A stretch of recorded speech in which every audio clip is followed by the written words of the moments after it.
આદરણીય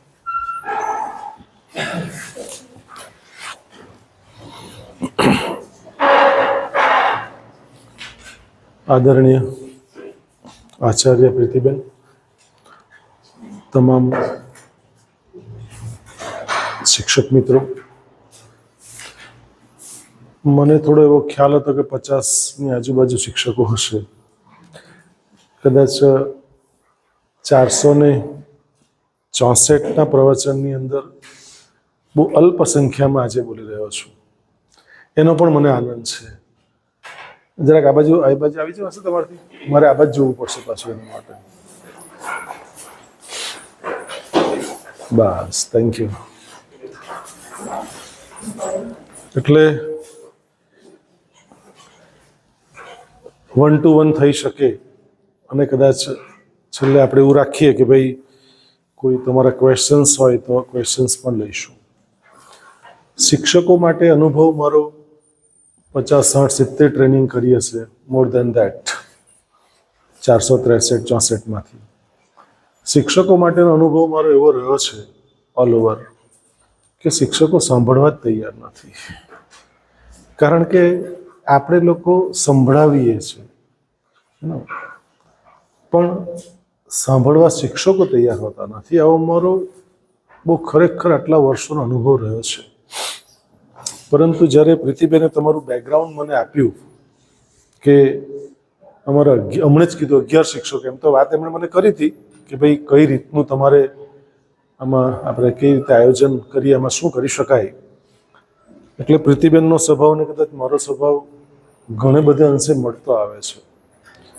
કારણ કે મારો છોકરો અંકિત અહીં હાજર છે અને ખબર છે ગારડા કોલેજના ફંક્શનમાં દરેકમાં પ્રોગ્રામમાં લગભગ એ હોય છે અને મારા પર્સનલ પ્રોગ્રામમાં પણ એ હોય છે. મારી કામ કરવાની 216 છે, 108 તો લોકો કરે, હું 216 પ્રમાણે કરું છું. અને મારી સાથે મારા અધ્યાપકો લિટરલી દોડે એમ સમય મર્યાદા આપીએ કે આ કામ આટલા વાગે થઈ જવું જોઈએ, તે કામ તેટલા વાગે થઈ જ જાય. નહીં થાય તેવું નહીં બને. ના સાંભળવા મારા કાન ટેવાયેલા જ નથી. એનું કારણ એક છે કે હું શિક્ષકો માટે મારું સંપૂર્ણપણે બધું જ આપી દીધું છે. હું મારા અધ્યાપકોને પૂર્ણપણે સમર્પિત છું. એટલે તમારે પણ જ્યારે ગ્રાન્ટેડ સ્કૂલમાં આટલા લઘુમતીમાં આપણે છીએ, આટલા જ જણા છીએ, અમારતા બી 13 જ છે એમ તો બેન, પણ બીજા 28-30 અધ્યાપકો એડહોક આવે છે, બાકીનો બધો જ એડહોકનો સ્ટાફ છે. એક બી ક્લાર્ક નહીં મળે. એક પટાવડો 4000 છોકરામાં. એટલે હું કેવી રીતે કોલેજ ચલો તમે કલ્પના કરી શકો છો. 4000 છોકરા અભ્યાસ કરે છે, 13 અધ્યાપકો છે, એક બી ક્લર્ક નથી, એક માત્ર પ્યુન છે. કેવી રીતે પોસિબલ બનતું હશે? અને હું એક બી મારો અધ્યાપક નિવૃત્ત થાય છે, બિન શૈક્ષણિક કર્મચારી કોઈ પણ નિવૃત્ત થાય છે, એ 14 જૂને નિવૃત્ત થાય એટલે 15 જૂને એનું પેન્શન સ્ટાર્ટ થઈ જાય છે. મારા 10 વર્ષના ઇન્ચાર્જ પ્રિન્સિપલ તરીકેના કાર્યકાળની અંદર એક પણ અધ્યાપકનું કે બિન શૈક્ષણિક કર્મચારીનું પેન્શન એક દિવસ પણ લેટ નથી થયું. એડહોક સાથે કામ કરતો હોવા છતાં. એટલે તમે કલ્પના કરી શકો છો કઈ રીતે કામ કરવાની મારી શૈલી હશે. આજે જ્યારે આપણે મળી રહ્યા છીએ ત્યારે મેં 2-3 વાત આપ સાથે શેર કરવી છે. એમાં પહેલી જ બહુ જ મહત્વની વાત, કદાચ આપણે નામ સાંભળ્યું હશે, વૈરાગ્યવતી, જે વિષ્ણુ ભગવાનની બહુ મોટી, આ સત્ય ઘટના છે. વિષ્ણુ ભગવાનની બહુ મોટી ભક્ત અને રોજ મંદિર જાય. એમ રાજાની કુંવરી હતી પણ એ જંગલમાં જાય ને મંદિરમાં જાય ને પૂજા પાઠ કરે, વિષ્ણુ ભગવાનની બહુ પૂજા કરે, મંદિરમાં જાય. એક દિવસ એવું થયું કે એ મંદિરમાં બેઠી હતી ને નજીકમાં જ એક ચોર આવે છે. ચોર આને આટલા બધા ઘરણા લાદેલા હતા એનાથી જુએ છે ને ચોર નક્કી કરે છે કે આને લૂંટવી જોઈએ, કોઈ પણ રીતે આ સ્ત્રીને લૂંટવી જોઈએ. એટલે ડિસાઈડ કરે છે કે આને લૂંટી જ લઈએ બરાબર. એટલે એ સાધુનો વેશ ધારણ કરે છે. ધ્યાનથી સાંભળજો, એક શબ્દ સાથે એક મુદ્દો મહત્વનો આવશે. સાધુ વેશ ધારણ કરે છે અને એ ભિક્ષાંદેહી કહે છે. તો કહે છે કે મહારાજ શ્રી આપની શું સેવા કરું? તો કે જલ આપો આપ. જલ લઈને પેલી વૈરાગ્યવતી આવે છે. એટલે પેલો જે સાધુ બની ગયેલો, સાધુ થઈ ગયેલો, સાધુ બનેલો નહીં હતો, સમજો, સાધુ થવું અને સાધુ બનવું બોથ આર ડિફરન્ટ. કારણ કે રાવણ એ સાધુ થયેલો, બની નહીં ગયેલો. એમ આ પણ એકચ્યુઅલી તો ચોર હતો, પણ સાધુ થઈ ગયો, બહુરૂપી વેશ ધારણ કર્યો, સાધુ થઈ ગયો. તો જલ અર્પણ કર્યું તે વખતે એણે કહ્યું કે તે કોઈ દીક્ષા લીધી છે કોઈ જોડે, તો જ એના હાથ હોય તો જ હું જલ અર્પણ કરું, બાકી વગર દીક્ષા કોઈ ગુરુની દીક્ષા લીધી હોય તો તેના હાથે જ હું. અને પહેલાના સમયમાં આ વસ્તુ હતી એમ, નહીં તો નહીં કરું. તે કોઈ ગુરુ બનાવ્યા છે? તો પેલી વૈરાગ્યવતીએ ના પાડી કે મેં આજ સુધી એવા કોઈ ગુરુ બનાવ્યા નથી, પણ તમે જ બની જાઓ, તમે આજે ગુરુ આવ્યા છો તો તમે જ મને દીક્ષા આપી દો. એટલે પેલા સાધુ તરીકે જે આવેલો ચોર લૂંટારો એમ કે છે કે તારે બધા ઘરેણાં કાઢીને તું મને આપી દે ને આપણે જંગલમાં જઈએ, ત્યાં તારી દીક્ષાનું કામ આપણે કરીશું. એટલે એ સાધુ એને જંગલમાં લઈ જાય છે, બધા ઘરેણાં એ લૂંટી લે છે લિટરલી, અને એને એક ઝાડ સાથે બંધનમાં બાંધી દે છે. અને કહ્યું એણે કે હું જાઉં છું, હું 7 દિવસ પછી આવીને તને ખોલીશ, ત્યારે તું ખુલશે, તે સિવાય કોઈ પણ આવે તું અહીંથી ખોલીને જઈશ નહીં. દીકરી સાંજે નહીં આવી, એટલે બીજે રાત્રે એના ફાધર ઘોડો લઈને આવે છે, રાજા હતા એટલા માટે. તો કે ચાલ તું, તો કે નહીં, મેં જેને ગુરુ બનાવ્યા, એટલે તમારું ને મારું સ્થાન કેટલું ઊંચું છે હું સાબિત કરવા માંગુ છું કે આપણે કોણ છે, આપણે શું છે. કારણ ઘણી વખત આપણે આપણો પોતાનો પરિચય ભૂલી ગયા છીએ અને એક એવા રૂટીન વર્કમાં આવી ગયા છે. અને જ્યારે આ સરકારનું એમ તો ગ્રાન્ટેડ કહેવાય, પણ તમારે જ્યારે નગરપાલિકા સંચાલિત હોય એટલે કામ કરવાની શૈલી થોડીક બીજા કરતાં થોડી જુદી હોય, મે બી પોસિબલ છે. પરંતુ એના બાપ જાય છે, એના પિતાશ્રી જાય છે અને કહે છે કે ચાલ તને છોડ્યા, તો લૂંટારો તને લૂંટી ગયો, એકચ્યુઅલી એ કોઈ સાધુ બાધુ નહીં હતો. તે પેલી કે નહીં, મારા ગુરુએ મને બંધન કર્યું છે, ગુરુ વગર તો છૂટીશ નહીં. એ આવશે ને, મને કહી ગયા છે 7 દિવસ પછી આવીશ, એ છોડશે મને. હું જાતે તો તમને નહીં, તમારા પિતા છો, સન્માનીય છો, પણ નહીં, તમે છોડશો નહીં મને. બીજો દિવસ થયો એટલે ભગવાન વિષ્ણુની પૂજા, પ્રાર્થના, અર્ચના કશું જ નહીં થઈ. કારણ કે વાઘા બદલાવતી, પૂજા પાઠ કરતી, મંદિરમાંથી કચરો કાઢતી, આખી પ્રક્રિયા બહુ સુંદર રીતે, ભગવાન પ્રત્યે બહુ શ્રદ્ધા હતી એને. નામ જ એટલે વૈરાગ્યવતી પડેલું એનું.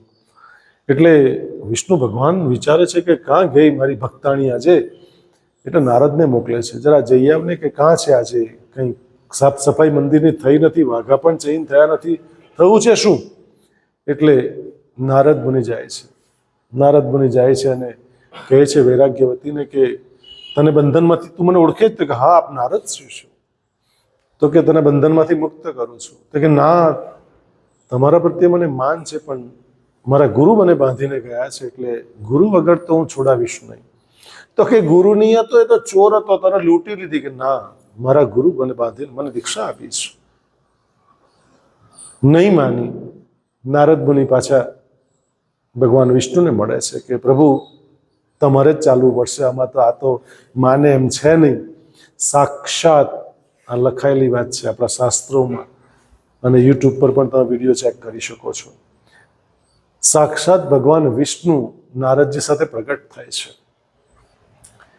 અને ચતુર્ભુજ રૂપ છે ભગવાન વિષ્ણુનું, અને કહે છે કે હું તને મુક્ત કરું છું. તું ઓળખે છે કે પ્રભુ આપને પ્રણામ છે, પરંતુ મને મારા ગુરુ બાંધી ગયા. આપ પ્રભુ છો, પણ તમારા ગુરુ બાંધી ગયા, એ જ્યાં સુધી નહીં છોડે ત્યાં સુધી હું એ રીતે આપના હાથે પણ હું ના, વિનમ્રતાપૂર્વક ના પાડું છું કે ભલે આપ આવ્યા છો, પધાર્યા છો, પણ મારા ગુરુ જ મને છોડશે ત્યાં સુધી નહીં છૂટું. એટલે ભગવાન વિષ્ણુ નારદને કહે છે કે ચોરને શોધી લાવતું, એ ક્યાં ફરે છે, ક્યાંક ચોરી કરતો હશે.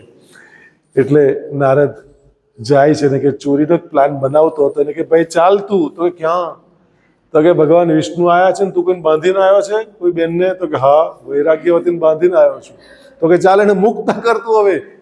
તો કે કેમ? એ તો ગભરાયો, ભગવાન વિષ્ણુ સમક્ષ હાજર થયો અને એની પાસે એણે બંધનમાંથી મુક્ત કરી. ત્યારે જે વૈરાગ્યવતી બોલે છે, આપણે આટલા વર્ષોથી સાંભળીએ છીએ પણ ક્યારે ઇતિહાસ નથી જોયો. વૈરાગ્યવતી બોલે છે કે ગુરુ ગોવિંદ દોનો ખડે કાકો લાગુ પાય, બલિહારી ગુરુ આપકી ગોવિંદ દિયો મિલાય.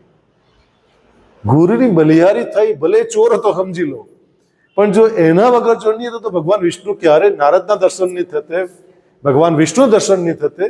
અને એટલા માટે આ દોહો જે પડ્યો કબીરદાસજીએ ભલે ગાયો હોય પણ ઓરિજિનલી આ વૈરાગ્યવતીએ કહેલી વાત છે કે આમાંથી કોને પગે પડું. એટલે કહે છે કે પહેલાં હું મારા ગુરુને પગે પડું.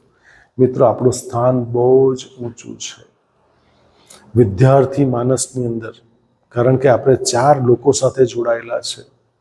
તમારા સંસ્થાના જે ટ્રસ્ટીઝ કહો કે તમે નગરપાલિકાના જે પ્રમુખ લોકો તમારી સાથે જે ડાયરેક્ટ સંપર્કમાં આવતા હોય તે, જો કે તમને તો લોકો મળવાનું હોતું નથી, મેડમને જ મળવાનું હોય છે, કારણ કે એક પ્રોટોકોલ હોય છે ને. દાખલા ટ્રસ્ટી, મારા અધ્યાપક ડાયરેક્ટ ટ્રસ્ટીને ના મળી શકે, કારણ કે એને કંઈ કામ હોય તો સીધા મને કે હું પછી વાયા કર. તમારે ત્યાં મને પ્રોટોકોલ ખબર નથી. એકચ્યુઅલી પ્રોટોકોલ આવો હોય છે કે બેનને કહીને પછી બેન એક એમની સાથે કામ કરવાનું, નગરપાલિકાવાળા જોડે એમની જોડે કામ કરવાનું, એમની જોડે કામ કરવાનું, તમારે એમની જોડે કામ કરવાનું, તમારે પોતાનું કામ અને બાળકોને વાલીઓ સાથે કામ કરવાનું છે. એટલે તમારો જે રોલ છે ને એઝ એ ટીચર તરીકેનો બહુ જ મોટો છે. કારણ કે આપણે ટીચર ભલે અંગ્રેજ શબ્દ છે, પણ એ જે ગુરુ શબ્દ છે ને એ આપણે બધા જ જાણીએ છીએ. ગુરુ પૂર્ણિમા ઉજવીએ છીએ એટલે આપણું કામ બાળકોના જીવનમાં પ્રકાશ ફેલાવવાનો છે. પણ પ્રકાશ ત્યારે જ ફેલાવી શકીએ કે જ્યારે આપણા જીવનમાં પ્રકાશ હોય. એક દીવો સળગાવો, એમાં તમે 1000 દીવા જ્યોત કરી શકો છો. આ દીવાને કશું નુકસાન નથી થતું મિત્રો. તેમ આપણું કામ એટલું બધું મહત્વનું છે કે તમારે ત્યાં દીકરીઓ જ આવે. તમે બહુ સદભાગી છો કે તમારે ત્યાં દીકરીઓ જ આવે છે, અને દીકરીઓને તમારે જીવનમાં ઉજાસ, કારણ કે તમે બહુ મલ્ટી લેવલ ઉપર કામ કરી શકો છો.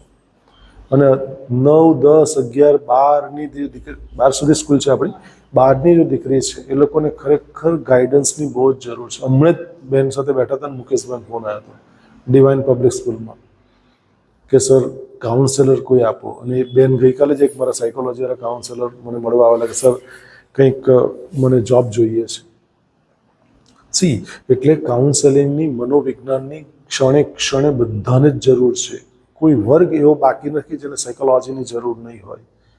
તમે રમતમાં જુઓ તો સ્પોર્ટ સાયકોલોજી છે, ક્લિનિકલ સાયકોલોજી, મેડિકલ સાઇડ જાઓ તો પણ સાયકોટ્રિસ્ટ છે, ક્લિનિકલ સાયકોલોજી છે, રાઈટ. હેલ્થને લગતા બધા એન્જિનિયરિંગ સાયકોલોજી છે.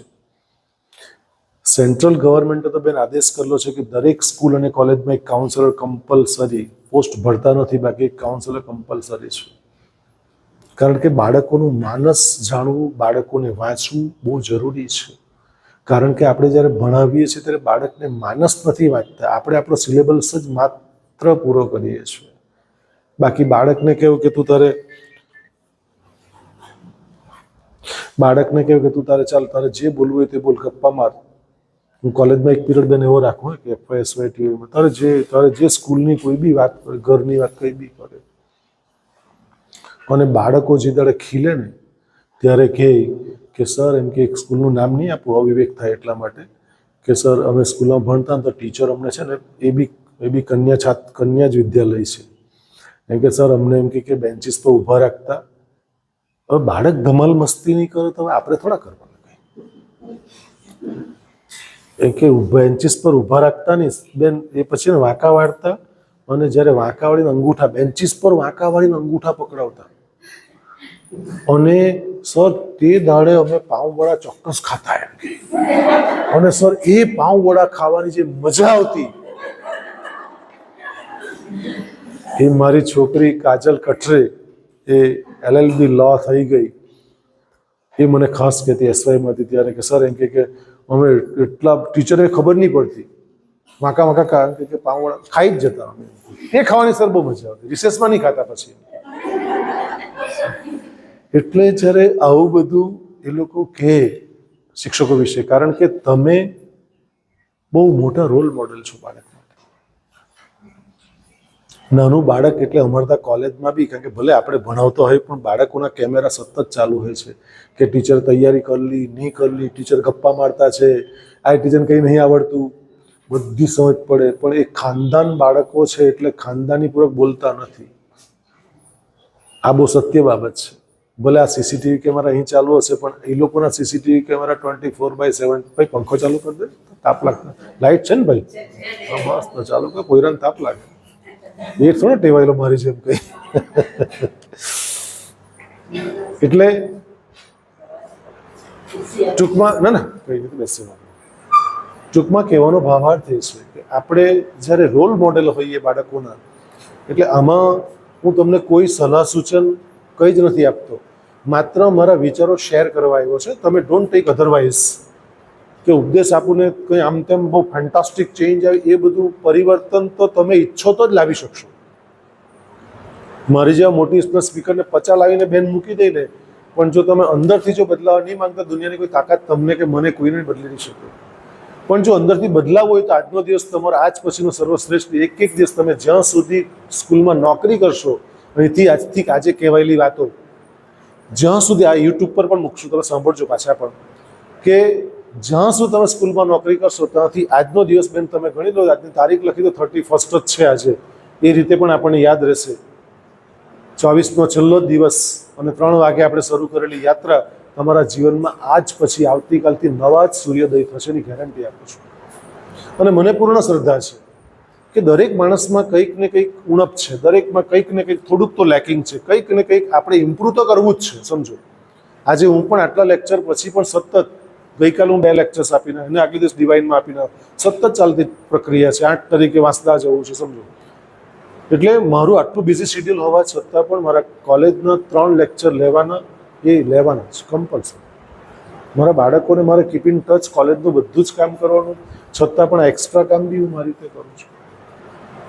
કારણ કે બાળકોને આપણે રોલ મોડેલ છે, ત્યારે અલ્ટિમેટલી આપણી જવાબદારી વધે છે. બીજી મહત્વની વાત કે ઉત્થાન મૃગજન ઋષિ, કદાચ નામ આપે નહીં સાંભળ્યું હોય, બની શકે, એ યજ્ઞમાં આહુતિ આપતા હતા. જ્યારે યજ્ઞમાં આહુતિ આપતા ત્યાં જ એક હરણનું નાનું બચ્ચું એમની ઝૂંપડીમાં ઘૂસી જાય છે. થોડી જ વાર પછી વનરાજ આવે છે, સિંહ આવે છે, અને સિંહ પૂછે છે મારો શિકાર ક્યાં ગયો. ઘણીવાર આપણને પ્રશ્ન થાય કે સિંહ ઉત્થાન મૃગજન ઋષિને કેવી રીતે પૂછી શકે, પણ આપને ખબર હશે કે 12 વર્ષનો એક તપ હોય છે. અને સ્વામી વિવેકાનંદ પણ પોતે સ્વીકાર્યું છે કે મન કર્મ વચનથી તમે કોઈને પણ દુઃખ નથી પહોંચાડતા, હિંસા નથી પહોંચાડતા, તો તમે પ્રાણી પક્ષીની ભાષા પણ સમજી શકો છો. એટલે વનરાજ પૂછે છે કે મારો શિકાર ક્યાં ગયો. હવે ઉત્થાન મૃગજન ઋષિ તો જૂઠું તો ક્યારે બોલ્યા નહોતા, અને જો સાચું બોલવા જાય તો પ્રાણ જાય હરણના બચ્ચાના. કરવું શું? બીજી વખત વનરાજે પ્રશ્ન કર્યો, હે ઋષિવર, મારો શિકાર ક્યાં ગયો છે? એટલે ઋષિવરે વનરાજ તરફ જોયું ને કહ્યું છે કે હે વનરાજ, તું જેને પૂછે છે, મને જ્યારે તું પૂછી રહ્યો છે પ્રશ્ન કે મારો શિકાર ક્યાં ગયો છે, તકલીફ એ છે કે જેણે જોયું તે બોલી શકતું નથી, અને જે બોલી શકે છે તે જોઈ શકતું નથી. તો હું તારા પ્રશ્નનો જવાબ આપવા માટે પૂર્ણપણે અસમર્થ છું. શું કીધું એણે? કે જેણે જોયું, આંખે જોયું, પણ આંખ કાન્ટ સ્પીક, એ બોલી શકતી નથી. મોઢું બોલી શકે છે પણ એ જોઈ શકતું નથી. તો જવાબ કેવી રીતે આપું, શિકાર ક્યાં ગયો અને પ્રાણીનો જીવ બચી ગયો? કહેવાય છે એવું કે લોજિકની શરૂઆત, તર્કશાસ્ત્રની શરૂઆત એ ઉત્થાન મૃગજન ઋષિથી થઈ હતી એવું કહેવાય છે. ત્રીજી મહત્વની વાત, એક માલિક હતો, તેણે શિકારી કૂતરા પાડ્યા, આવડા મોટા મોટા. કૂતરા બી અમુક લોકો તો બહુ ખતરનાક પાડે, અને લોકો ઘર આગળ લખે હે કે કૂતરાથી સાવધાન, અને કૂતરાનું મોઢું બી પાડેલું હોય. ઘણા બંગલા એવા હોય કે જ્યાં કૂતરાનું મોઢું જ પાડેલું હોય, કૂતરો અંદર હોય જ નહીં. આવું બી હોય એમ, પણ લોકો બીએ કે ભાઈ બી હવે ડોગ, એટલે બિચારા કોઈ બી ગભરાય કે ભાઈ ખોટી મગજમારી કોને કરવી એમ.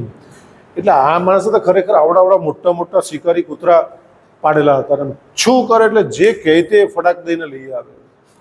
એક દિવસ થયું એવું કે આને જંગલમાં, કારણ કે છે ને ઘોડાને આપણે તો નહીં લગ્ન વખતે પેલું બગી લઈને આવે, એ લોકો બહુ વરમાં 5-25 જે વરઘોડા કાઢતા હોય ત્યારે જ વાપરે એ ઘોડાને, યુઝ ત્યારે જ થાય ઘોડા આખું વર્ષ યુઝ નહીં થાય. તો એ લોકો એને દોડાવવા પડે, કારણ કે તો ઘોડા ભૂલી જાય ચાલવાનું. એટલે આ કૂતરાને પણ પેલું જેટલું ખોરાક ખવડાવે એટલો પચાવવો પડે. એટલે એ એક દાડો જંગલમાં લઈ ગયો. જંગલમાં તે દિવસે કે હરણ હતા, શિકાર કરવા માટે શું કર્યું, અને જે કૂતરા દોડ્યા છે, ઓ માય ગોડ, એટલા સ્પીડમાં દોડે, એટલા સ્પીડમાં દોડે. 2 કૂતરા એટલા બહુ સ્પીડમાં દોડ્યા, અને હરણા એની કરતા જાતે સ્પીડમાં દોડ્યા, એટલા સ્પીડમાં દોડ્યા. નહીં પકડાયા, હરણ નહીં પકડાયા. એ પાછા આવી ગયા, અને કૂતરાના માલિક ઘરે લઈ જઈને જે સપાટા માર્યા છે એને, એટલા સપાટા માર્યા. આ લાગુ તો કૂતરાને પડે છે, પણ આ માણસને એટલું જ લાગુ પડે છે કે તને આટલી મોંઘી સ્કૂલમાં મૂકો, આટલા ટકા ઓછા કેમ? એ જે મા બાપ સપાટા મારે એટલે સીધો પંખો તૈયાર. કેટલા બાળકો સુસાઇડ કરી લે છે. તમારે તો સિસ્ટમ મને ખબર નથી, પણ મારા બાળકો જ્યારે એક સ્કૂલમાં ભણતા ત્યારે દર વીકે એક્ઝામ લેતા અને માર્ક જોવા બોલાવતા ટીચર લોકો અમને, કે વાલી લોકો આવી જવાનું, માર્ક્સ જોઈ જવાના, 50માંથી કેટલા આવ્યા તે. તો મને આજે બી યાદ છે કે સ્કૂલની અંદર એક મારા દીકરાની જોડે જ કોઈ દીકરો ભણતો હતો, તેની મમ્મી આવેલી, તો 50માંથી કે એને 45 એવા આવેલા કે એ છોકરાને, બીજાના 50માંથી 49 આવેલા. તો એની મમ્મીએ આટલા બધા 50 બાળકોની વચ્ચે થાપડ મારી દીધી. બોલો, આ પેલું કૂતરાવાળા સપાટા ખાતા હતી, હા બસ તેના જેવું છે. 50 બાળકોની વચ્ચે ટીચરની હાજરીમાં, સાક્ષીમાં અપમાન કર્યું. બાળક કેવો મેસેજ લઈને ગયો હશે? આની પર સાયકોલોજીકલી બહુ ઇફેક્ટ થાય છે. એ જો સમય હશે તો છેલ્લે વાત કરીશું આપણે. એટલે બહુ સપાટા માર્યા. એટલે કૂતરા બોલે છે, કોને? એના શેઠને કહે છે, માલિકને કહે છે. એકચ્યુઅલી પેલા કીધું, કેમ તમે પકડી નહીં શક્યા? તમને આટલો બધો ખોરાક આપું છું, આટલી ટ્રેનિંગ આપું, તમે કેમ નહીં પકડી શક્યા હરણને? ધ્યાનથી સાંભળજો, આ વાત તમને મને બધાને જ લાગુ પડે છે. કૂતરાએ બહુ મસ્ત જવાબ આપ્યો કે એ લોકો પ્રાણ માટે દોડતા હતા, અમે પેટ માટે દોડતા હતા. પ્રાણવાન કરતા પેટવાન સર્વશ્રેષ્ઠ અને મહાન હોય છે. પેલા લોકો શાને માટે દોડતા હતા? પ્રાણ, પોતાનો પ્રાણ બચાવવા માટે દોડતા હતા, અને અમે લોકો પેટ માટે દોડતા હતા. માટે એ અમારથી પકડાયા નહીં. સ્વાભાવિક એની સ્પીડ વધારે હતી. મિત્રો, શિક્ષક પણ જ્યારે પેટવાન, આપણને પગાર મળે જ છે, પણ એમાંથી જ્યારે પ્રાણવાન થઈ જાય ને, કે હું મારી સ્કૂલ માટે કેટલું કરી શકું, મારી કોલેજ માટે હું કેટલું કરું, મેક્સિમમ કેટલું કરી શકું. બેન, હમણાં યુનિવર્સિટીમાં ગયો, તમને જાણીને આશ્ચર્ય થશે. જોજો, મારો વિડીયો યુટ્યુબ પર છે. 1 કલાક ને 40 મિનિટ બોલ્યો. અંકિત હતો, 1 કલાક ને 40 મિનિટ. રજિસ્ટ્રાર પોતે, જેને 1 સેકન્ડની ફુરસદ નથી, રજિસ્ટ્રાર પોતે 1.5-2 કલાક મારી જોડે સાંભળ્યું. દે એન્જોય લોટ. મેં એડહોક કર્મચારી, તમે તો રેગ્યુલર છો, મેં એડહોક કર્મચારીને કીધું કે તમને દાખલા તરીકે જેટલો 20,000, 30,000, 40, 50 જે પગાર તમને મળે છે, તમે ડબલ કરી દો. એટલી બધી મહેનત કરો સ્કૂલ માટે, કોલેજ માટે, યુનિવર્સિટી માટે, તમારું બધું હોમી દો. કારણ કે આપણને જે ઓળખ છે એ NCM કન્યા વિદ્યાલયથી ઓળખ છે. તમારી પોતાની કોઈ ઓળખ નથી. આજે હું અધ્યાપક છું તો ગાયડા કોલેજ, બેન બોલ્યા, ગાયડા કોલેજમાં ઇન્ચાર્જ પ્રિન્સિપલ છે. તો વ્યક્તિનું નહીં, સંસ્થા મહત્વની છે, સંસ્થા મહાન છે. તો આપણે જે સંસ્થામાં આપણે જોબ કરીએ, જે સંસ્થાના બ્રેડ એન્ડ બટર આપણી પાસે મળે છે આપણે ઘરે, તો એને માટે પ્રાણવાન બની છે, જેટલું મેક્સિમમ કરી શકીએ. તમારો પગાર 70,000, 80 લાખ, કે જે તમારો પગાર એની કરતા ડબલ વળતર કેવી રીતે આપી શકો? બરાબર. તમારા અધ્યાપકો પણ અપેક્ષા, તમારી પાસે પણ અપેક્ષા 100%, બેનની પણ એને, મારી પણ એ જ છે કે મેક્સિમમ કામ, પોતાના બધા જ એફર્ટ્સ લગાવી દો. અને સામેથી પૂછો, બેન આજે શું કામ છે, ચાલો શું કરવું છે આપણે? મને અમુક અધ્યાપક પૂછવા આવે, હે કે બેન મને એટલો આનો મારો જીવ રાજી થઈ ગયો, તે દિવસે 1 રોટલી વધારે ખાઉં. તમારો અધ્યાપક પૂછવા આવ્યો. કારણ કે આપણી છાપ એટલી બધી સારી નથી સમાજમાં. કેમ? કે આ લોકો જે રેગ્યુલર હોય ને, એ લોકોને મગજમારી બહુ હોય. રેગ્યુલર જે કર્મચારી છે, જે લોકો એકવાર લેવાઈ ગયેલા સિલેક્ટ થઈને, એની કરતાં એડહોક બહુ કામ કરે. મળતા ચિત્રબેન ખરેખર આવું જ છે કે રેગ્યુલર 13 પ્રોફેસરને કહેવા કરતાં હું પેલાને બહુ કહું, પણ પછી પેલા લોકો સામેથી મને મળવા આવે કે સર કામ સોંપો, ત્યારે મને બહુ 1 રોટલી વધારે ખાવું. કારણ કે 28 અધ્યાપકો એડહોક આવે છે મારતી બેન. અને તે લોકો જે કામ કરે ને, તમે એ છે ને ટાઈમ કોઈ ઘડિયાળ જોઈ હોય ને કેટલા વાગ્યા, કોઈના ઘડિયાળ જોઈ. અને જ્યાં સુધી બેઠેલો અમારા ક્લર્કમાં એડોક છે બેન, એક બધા ક્લર્ક જ્યાં સુધી ઓફિસમાં બેઠેલો ત્યાં સુધી એક બી ક્લર્ક ઉઠે બી નહીં, પટોળો બી નહીં ઉઠે. સર હાજર છે, જઈ શકે. મને મારું કામ 5 વાગ્યા હોય તો 5 વાગ્યા હલે બી નહીં. એડહોક અધ્યાપકો બી કામ હોય તે 6 વાગ્યા હોય તો બી હલે બી નહીં, જાય બી નહીં, કોઈ બી પૂછે બી નહીં, પૂછવા બી નહીં સર હું જાઉં. સો ધેટ્સ અ કમિટમેન્ટ. કારણ કે આપણે એવું વાતાવરણ ઉત્પન્ન કરીએ કે સ્કૂલની અંદર આપણે ત્યાં જે બાળકો છે તેની કરતાં આવે છે તેની કરતાં સંખ્યા ઓલરેડી વધે, અને નગરપાલિકાએ 10 બીજા એડહોક અધ્યાપિકાઓ બહેનો રાખવી પડે, એવું આપણે વાતાવરણ ક્રિએટ કરવું છે. અને હું એટલા માટે કોન્ફિડન્ટલી બોલી રહ્યો છું કે મળતા જ્યારે બેન ચાર્જ લીધો 2015માં, 22/6/15 ચાર્જ લીધેલો મેં, અને 15 ચાર્જ ત્યારે મારી પાસે 1361ની સંખ્યા હતી ગાયડા કોલેજમાં વિદ્યાર્થીઓની. આગે બંધ થવાને આવેલી ગાયડા કોલેજ 4000 પૂરા ભણે છે ને મળતા. આ કોઈ જાદુ નથી મિત્રો, મારી મહેનત છે, દિવસ રાતની મહેનત છે, વાલીએ મૂકેલો વિશ્વાસ છે, મારા અધ્યાપકોની મહેનત છે. મેં અધ્યાપકોને સ્કૂલે મોકલ્યા કે જાઓ અને બાળકોને કહો ગાયડા કોલેજમાં લાવો એમ. કારણ કે આપણું અસ્તિત્વ કોને કારણે છે? બાળકો છે તો આપણે છે. કાલે બાળકો જ આપણે શું કરીશું અહીંયા? આપણે તો બદલી થઈ જશે. ક્યાં એડો આપણને મોકલશે બીજી જગ્યાએ સરપ્લસ કરીને? That's a commitment. એટલે તમામનું વિનમ્રતાપૂર્વક વિનંતી કરું છું કે પેટવાન તો આપણે છે જ, પણ એટલીસ્ટ પ્રાણવાન થઈ જઈએ. અને સંસ્થા માટે જે બી કરવું પડે તે, તમે તો બહુ ઓછા, એટલે બહુ નાનું ફેમિલી છે, એટલે તમે તો રોજ બેનનું માથું ખાવ કે ચાલ આજે શું કરવાનું છે, અને ન્યૂ ઇનોવેટિવ આઈડિયા આપો. બેન બી તમારા બહુ ઉત્સાહી છે નો, તો ન્યૂ ઇનોવેટિવ આઈડિયા આપો. બેન આપણે આવું કરીએ, આવું. અને બધું કામ બેનના હિત માટે નહીં, હું બહુ સ્પષ્ટ ના પાડું છું, બાળકોના હિત માટે કરો. દીકરી માટે આપણે શું કરી શકીએ, મારો સતત વિચાર એ જ ચાલે. મારા કોઈ અધ્યાપક છોકરાઓને ખીજવાય ને તે તેનો છેલ્લો દિવસ, અને મારી કોલેજમાં બીજી વાર આવવાનું બી રેગ્યુલર નોટિસ આપી દો. કોઈને ગમે તેમ તો ઉતારી નહીં પાડો ભાઈ, કહેવાની પણ એક રીત હોય છે ને. ના તો કોલેજના બાળકો છે, યુવાન છે. આજના 5મા 6ઠ્ઠા ભણતું બાળક બી ખોટું લાગી જાય બેન તરત એ લોકોને તો. એટલે બી રિસ્પેક્ટથી વાત કરો. અને બાળકો સાથે જ્યારે કામ કરે ત્યારે આપણી જવાબદારી ખરેખર બહુ વધે છે કે એની કોઈ પણ રીતે એવું વર્તન જ નહીં કરો કે જે ખરાબ લાગી જાય. અને એણે કદાચ આમ તેમ કંઈ ઇનડિસિપ્લિન કર્યું તો આપણી કહેવાની રીત અલગ હોવી જોઈએ. મળતા દેવો તમને બહુ સિમ્પલ ઉદાહરણ આપું, તમને આઈડિયા આવી જશે. બેન મળતા સીસીટીવી કેમેરામાં એક છોકરી કમ્પ્લેન કરવા કે સર એક્ઝામ ચાલતી હતી કે સર મારા એક ફોન ને એક ટેબ્લેટ પર્સમાંથી ચોરી ગયું. હવે સીસીટીવી ફૂટેજ ચેક કર્યા તો લોબીનું દેખાતું હતું ને ક્લાસનું જે લોબીમાં જે છોકરી પહેલી નીકળી એણે પેલો દફતર કંઈ ખોટતી હતી, એટલે અમને ડાઉટ ગયો કે આની પાસે જવું જોઈએ. અને પછી ચેક કર્યું પેલા ક્લાસમાં તો એક ડ્રેસ સેમ હતો, આ જ છોકરી. એટલે તે હિસાબે અમે એને બોલાવી કે ભાઈ દીકરા જો આમાં છે ને જો મેં શું કીધું એ એક બી શબ્દ વધારે નથી કહેતો, જે એમને કીધું તે જ મેં કીધું. 5 અધ્યાપિકાઓ અને અધ્યાપકોની હાજરીમાં કીધું. કારણ કે દીકરી હતી એટલે હું બહુ સેફ સાઈડ રહીને કામ કરતો હોઉં છું.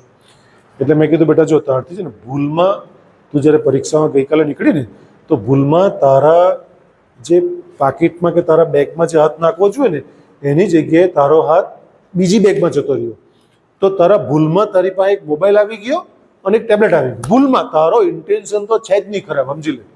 પણ જે ભૂલમાં આવી ગયું ને તે દીકરા જરાક કાલે લઈ આવજે નહીં. છોકરી કહે સર મારા અહીં કે 500 રૂપિયા કાલે ગયેલા. મૂકું તારા 500 રૂપિયા ગયેલા તો હું તને આપી દેવા, પણ તું આ મોબાઈલ ને પેલું ટેબ્લેટ વાળું કાલે દીકરા તું પકડી આવજે. હું કોઈને કહેવા નહીં, તું જાણે ને હું જ જાણું. અને 2, 3, 4 અધ્યાપકો ઊભા છે, એ લોકોને આપણે કોઈને એ લોકોને બી કોઈને વાત નહીં કરવાની. તારું નામ બી જાહેર નહીં, બેન તું આપી જાય. કાલે બીજી વાર આપી ગયું. હવે આ તો એકદમ ચોરાટિયા કહેવાય ના, આપણે ખખડાઈને કહી શકીએ પણ નહીં કહેવાય. એ કાલે લટકી જાય તો જવાબ આપવા આપણે ભારી પડી જાય. એટલે વિચાર કરો કેટલું સેફ સાઈડ આપણે રહીને કામ કરવું પડે. આપણી જવાબદારી અલ્ટિમેટલી ડે બાય ડે વધે છે, કારણ કે લોકો સ્ટ્રેસ લઈને આવે છે. આવો જ એક પ્રોગ્રામ બેન 2-2.5 કલાકનો મારો આનંદાલયમાં રાખેલો, એ પણ યુટ્યુબ પર વિડીયો છે. આખા ગુજરાતભરના શિક્ષણવિદો ઓનલાઈન જોડાયેલા. અને એમાંથી મને સવાલ, હું અડધો પોણો કલાક જ બોલ્યો, પણ જે સવાલ પૂછાય ને એ લગભગ 1.5 કલાક લોકોએ સવાલ પૂછ્યો. એક સવાલ એવો પૂછ્યો કે સર, ઘણીવાર ટ્રસ્ટીઓ પણ હતા ને બધા શિક્ષણવિદો જ જોડાયેલા હતા. એમ કે સર, ઘણીવાર ટીચર લોકો ખીજવાઈ જાય સ્કૂલમાં. બધા સ્કૂલના ટીચરો હતા, કોલેજના નહીં હતા, સ્કૂલના હતા, પ્રિન્સિપાલને બધા જ હતા. મિત્તલબેન પણ આપણા મિત્તલબેન કોર્ડિનેટર ગંડઈવાળા, ડીકે કન્યાવાળા. તો એમણે જ બધું આખું પ્રતિક્ષી સાથે આયોજન લોકો જ બધું કર્યું. તો એમણે કીધું કે સર, આવું થાય છે એમ કે સર જે અમુક વાર ઘરેથી જ્યારે કોઈ ગુસ્સો, ઘરેથી કંઈ પતિ પત્ની કંઈ માથાકૂટ પડી ગઈ હોય તો તે ગુસ્સો બધો એમ કે બાળકોને ખીજવાય ને વગેરે વગેરે. તો મેં એમને એમ કીધું કે જે દિવસે શિક્ષકનો મૂડ નહીં હોય ને ત્યારે સીએલ મૂકી દેવી, કારણ કે તમે સેંકડો બાળકોનું ભવિષ્ય બગાડી રહ્યા છો. જે દિવસે અને ચહેરા પર હાસ્ય નહીં હોય ને તો બી ક્લાસમાં જવું જ નહીં, ત્યારે પાછું બરોબર જ જયા કરવું. Keep smile on your face. તમે વર્ગમાં જાઓ છો તો બાળકો સાથે સ્માઇલ સાથે મળો અને ગુડ મોર્નિંગ, ગુડ આફ્ટરનૂન જે કહેતા હોય, જય શ્રી કૃષ્ણ જે કહેતા હોય તે કહો. That is very important. કારણ કે એ લોકોના ચહેરા પર તો સ્માઇલ છે જ નહીં બિચારાઓમાં, એ તો દુઃખી આત્માઓ છે જ. પણ આપણે એને કેવી રીતે એને સહાયરૂપ થઈ શકીએ, કેવી રીતે એને આપણે લર્ન કરાવી શકીએ કે શીખવા માટે ડાયરેક્ટ તમે શરૂ કર દો તે કંઈ બહુ પાયો નથી. એને પહેલાં આપણે તૈયાર તો કરવા પડશે શીખવા માટે. એટલે આપણે સૌ સાથે મળીને પેટવાનમાંથી પ્રાણવાન બનીએ જરૂરી છે. ચોથી મહત્વની વાત મિત્રો, શેખ ફરીદ નામ કદાચ તમે સાંભળ્યું નહીં સાંભળ્યું મને ખબર નથી, પણ શેખ ફરીદ પાસે એક યાચક આવે છે ને કહે છે કે મને સમજણ નથી પડતી કે ઈસુ ખ્રિસ્તને 2 હાથ, પગ ઉપર પગ અને પેલા ખીલા મારી રહ્યા હતા અને એને ચહેરા પર સ્માઇલ હતી, હાસ્ય હતું, અને પાછા હસતા હસતા ઈસુ ખ્રિસ્ત એવું બોલી રહ્યા હતા કે હે પ્રભુ, ગોડ, આ લોકો શું કરી રહ્યા છે આ લોકોને ખબર નથી, આ લોકોને સદબુદ્ધિ આપજો. હસતા હસતા કહે છે. બીજું કહે છે કે મંસૂર, બહુ મોટા ગજાના સંત, એના હાથ અને પગ કાપી નાખવામાં આવ્યો, લિટરલી તલવારથી કાપી નાખવામાં આવ્યા. એના ચહેરા પર સ્માઇલ હતો. સોક્રેટિસને ઝેર આપવામાં આવ્યું. આ બી સત્ય ઘટના છે. આ બધી સત્ય ઘટનાઓ છે મિત્રો. તો હસતા હસતા ઝેર પીતા હતા. મિત્રો, મીરાને ઝેર આપવામાં આવ્યું. મીરા પી ગઈ ઝેર. ભગવાન બુદ્ધને ખીલા મારવામાં આવ્યા. મહાવીરને કાંટા નાખવામાં આવ્યા. દે ડોન્ટ ડિસ્ટર્બ. લોકો જરા બી ડિસ્ટર્બ નથી. લોકો ચહેરા પર તો હાસ્ય હતું. તો પેલો યાચક એવું પૂછે, સાધક એવું પૂછે છે ફરીદ શેખને કે આ કેવી રીતે પોસિબલ બને છે? છેલ્લે તમે જો ગાંધીજીને ગોળી મારી, ગાંધીજીને ગોળી મારી તો ગાંધીજીના ચહેરા પર હાસ્ય સાથે હે રામ. પછીનું વાક્ય ગાંધીજી એવું બોલ્યા, હે રામ, આ નથુરામ ગોડસેને સદબુદ્ધિ આપશે. પછીનું વાક્ય કોઈ જગ્યાએ લખેલું નથી. બોલો, ખાલી હે રામની તકતી બધે મારેલી છે. અને કોઈ આપણને ગોળી મારી દે તો ઓ માય ગોડ, અંદરથી જે નીકળે ને ઓહો હો. Because of input is output, હે ને? Input is output. આ ખેલ બધો ઇનપુટ ને આઉટપુટનો છે. ઇનકમિંગ આઉટ ગોઈંગનો પ્રશ્ન છે કે જે ઇનકમિંગ હશે તે જ આઉટ ગોઈંગ જશે. રાઈટ? એટલે ઇનપુટ જે આપણી પાસે છે, અંદર જે ભરેલું છે તે જ બહાર નીકળશે. અને આપણી તકલીફ એ છે કે અંદર જેટલું બી ભરેલું છે ને બધો કચરો જ ભરેલો છે. એટલું નેગેટિવ, એટલું નેગેટિવ, એટલું માય ગોડ. તમને એક રહસ કહી દઉં, જે હમણાં અગાઉના લેક્ચરો પણ રહસ કહ્યું, તમને પણ આનંદ થશે જાણીને. કે જાણતા હો તો તમને અભિનંદન. કે આપણા શરીરમાંથી દુર્ગંધ કેમ આવે? આપણે ડિઓડરન્ટ્સ, સેન્ટ અમેરિકાથી મંગાવીને હારા હારા છાંટવા પડે. સ્મેલ બહુ નહીં સારી આવે આપણી, યુ નો. મેં 2 વ્યક્તિને જોયા. એક તો નાનું બાળક, એકદમ નાનું સ્મોલ કિડ્સ હોય છે, તો તેને આપણે એમ હાથમાં લઈએ તો કેટલી સુંદર સ્મેલ આવે. રમવાનું એટલું મને ક્યુટ ક્યુટ ક્યુટ ક્યુટ ગમે એમ. ભલે ટ્રેનમાં મુસાફરી કરતા સામે કોઈ ન્યૂ કપલ અને ન્યૂ બેબી હોય તો તરત આપણે લઈ લઈએ હાથમાં એમ કેટલું રમાડીએ આપણે, કેટલું સારું લાગે એમ, અને એક અલગ પ્રકારની સુગંધ આવે. આ એક વસ્તુ. બીજું, મેં જૈન મુનિના હમણાં પણ મારે ત્યાં આવવાનું એમનું આગમન થયું, ધન્ય થઈ ગયો. ગારડા કોલેજની ભૂમિને પાવન કરી એમણે. આચાર્ય વિજયરત્ન સુંદર સુરેશ્વરજી મહારાજના શિષ્ય સત્ય સુંદર સાહેબજી, એનો પણ વિડીયો આપણે યુટ્યુબ પર મૂકેલો છે. તો એમના પાવન પગલાં થયા ત્યારે ને આગળ ભાગ્યશ્રી મુનિ મહારાજ આવેલા ત્યારે પણ મેં પૂછેલું એમને કે એ લોકો રોજનું 15 થી 17 કિલોમીટર ચાલે, આપણી જેમ જ. એ લોકો નાહી નહીં, એ લોકો નાહી કોઈ દિવસ નહીં. 50, 60 દીક્ષા ધારણ કરી છે એ લોકોએ, પણ નાહ્યા કોઈ દિવસ નથી. ખાલી સ્પંચ જ કરે, નાહતા નથી. જૈન સાધુ સાધ્વી ક્યારેય નાહતા નથી લોકો, રાઈટ? તો એ લોકો જ્યારે નાહતા ને 15-17 કિલોમીટર ચાલતા હોય તો કેટલો બધો પસીનો થાય આપણી જેમ, પણ પસીનામાંથી દુર્ગંધ નહીં આવે, સુગંધ આવે છે. તો મેં પ્રશ્ન કર્યો, બાળક વર તો મને ખબર હતી એમ, અને થોડું મને આઈડિયા તો હતો કે આનું કારણ શું છે, છતાં મેં મારું વાતને પ્રમાણિત કરવા માટે ક્વેશ્ચન્સ કર્યો, મારી જિજ્ઞાસા માટે, કે મહારાજશ્રી આવું કેમ થાય? એક નાના બાળકમાંથી અલગ સ્મેલ આવે. એમણે એનો હાથ સૂંઘાયો મને કે સર જુઓ, અમારી પાસે 2 જ વસ્ત્રો હોય છે અને અમે ચાલીને આવીએ છીએ, અને અમારા તમે દુર્ગંધ આવતી મને બતાવો. ત્યારે ભગવાન મહાવીર મને યાદ આવી ગયા. ભગવાન મહાવીર એક ગામથી બીજે ગામ જતો તો સુગંધ આવતી, લોકો જાણી જતા કે ભગવાન મહાવીર આવી રહ્યા છે, એમના શરીરમાંથી સુગંધ આવતી. અને જ્યારે ચંડકોશી નાક કાઢ્યો ત્યારે આપ જાણો છો, લોહીની જગ્યાએ દૂધની ધારા વહી ભગવાન મહાવીરના શરીરમાંથી. એટલે પ્રશ્ન કર્યો તો એમણે બહુ સુંદર જવાબ આવ્યો છે. મારી વાતને પ્રમાણિત થઈ ગઈ એકચ્યુઅલી, એટલે હું આજે બહુ જાહેર મંચ ઉપર કહી શકું. એમણે બહુ સરસ કીધું કે સર, અમારામાં નેગેટિવિટી નથી હોતી, વી ઓલ આર પોઝિટિવ. અમારા વિચારો સાત્વિક હોય છે, તામસિક કે રાજસી પણ નથી હોતા. વિચારોની શુદ્ધતા અને પવિત્રતાને કારણે એ લોકોના શરીરમાંથી સુગંધ આવે છે. અને આપણી આજુબાજુ એટલા બધા નેગેટિવ લોકો છે, એટલા બધા નેગેટિવ લોકો જેની કોઈ હદ નહીં. અને આપણે પણ જેટલું બોલીએ ને, મેક્સિમમ સ્પીકિંગની સ્પેલિંગ આપણને ખબર છે, પાછળ કિંગ આવે છે, તો આપણે એવું બોલીએ કે રાજા બની જઈએ. આપણા મોઢામાંથી નીકળેલા શબ્દ નથી, એ બ્રહ્મ છે. તો એવું આપણે કેમ ઉચ્ચાર નહીં કરી શકીએ? એટલે ફરી જ છે કે એમ કેવું, ભાઈ નાળિયેર લઈ આવ. એટલે પેલો સાધક જાણી ગયો કે આમને કે જવાબ આવડતો નથી.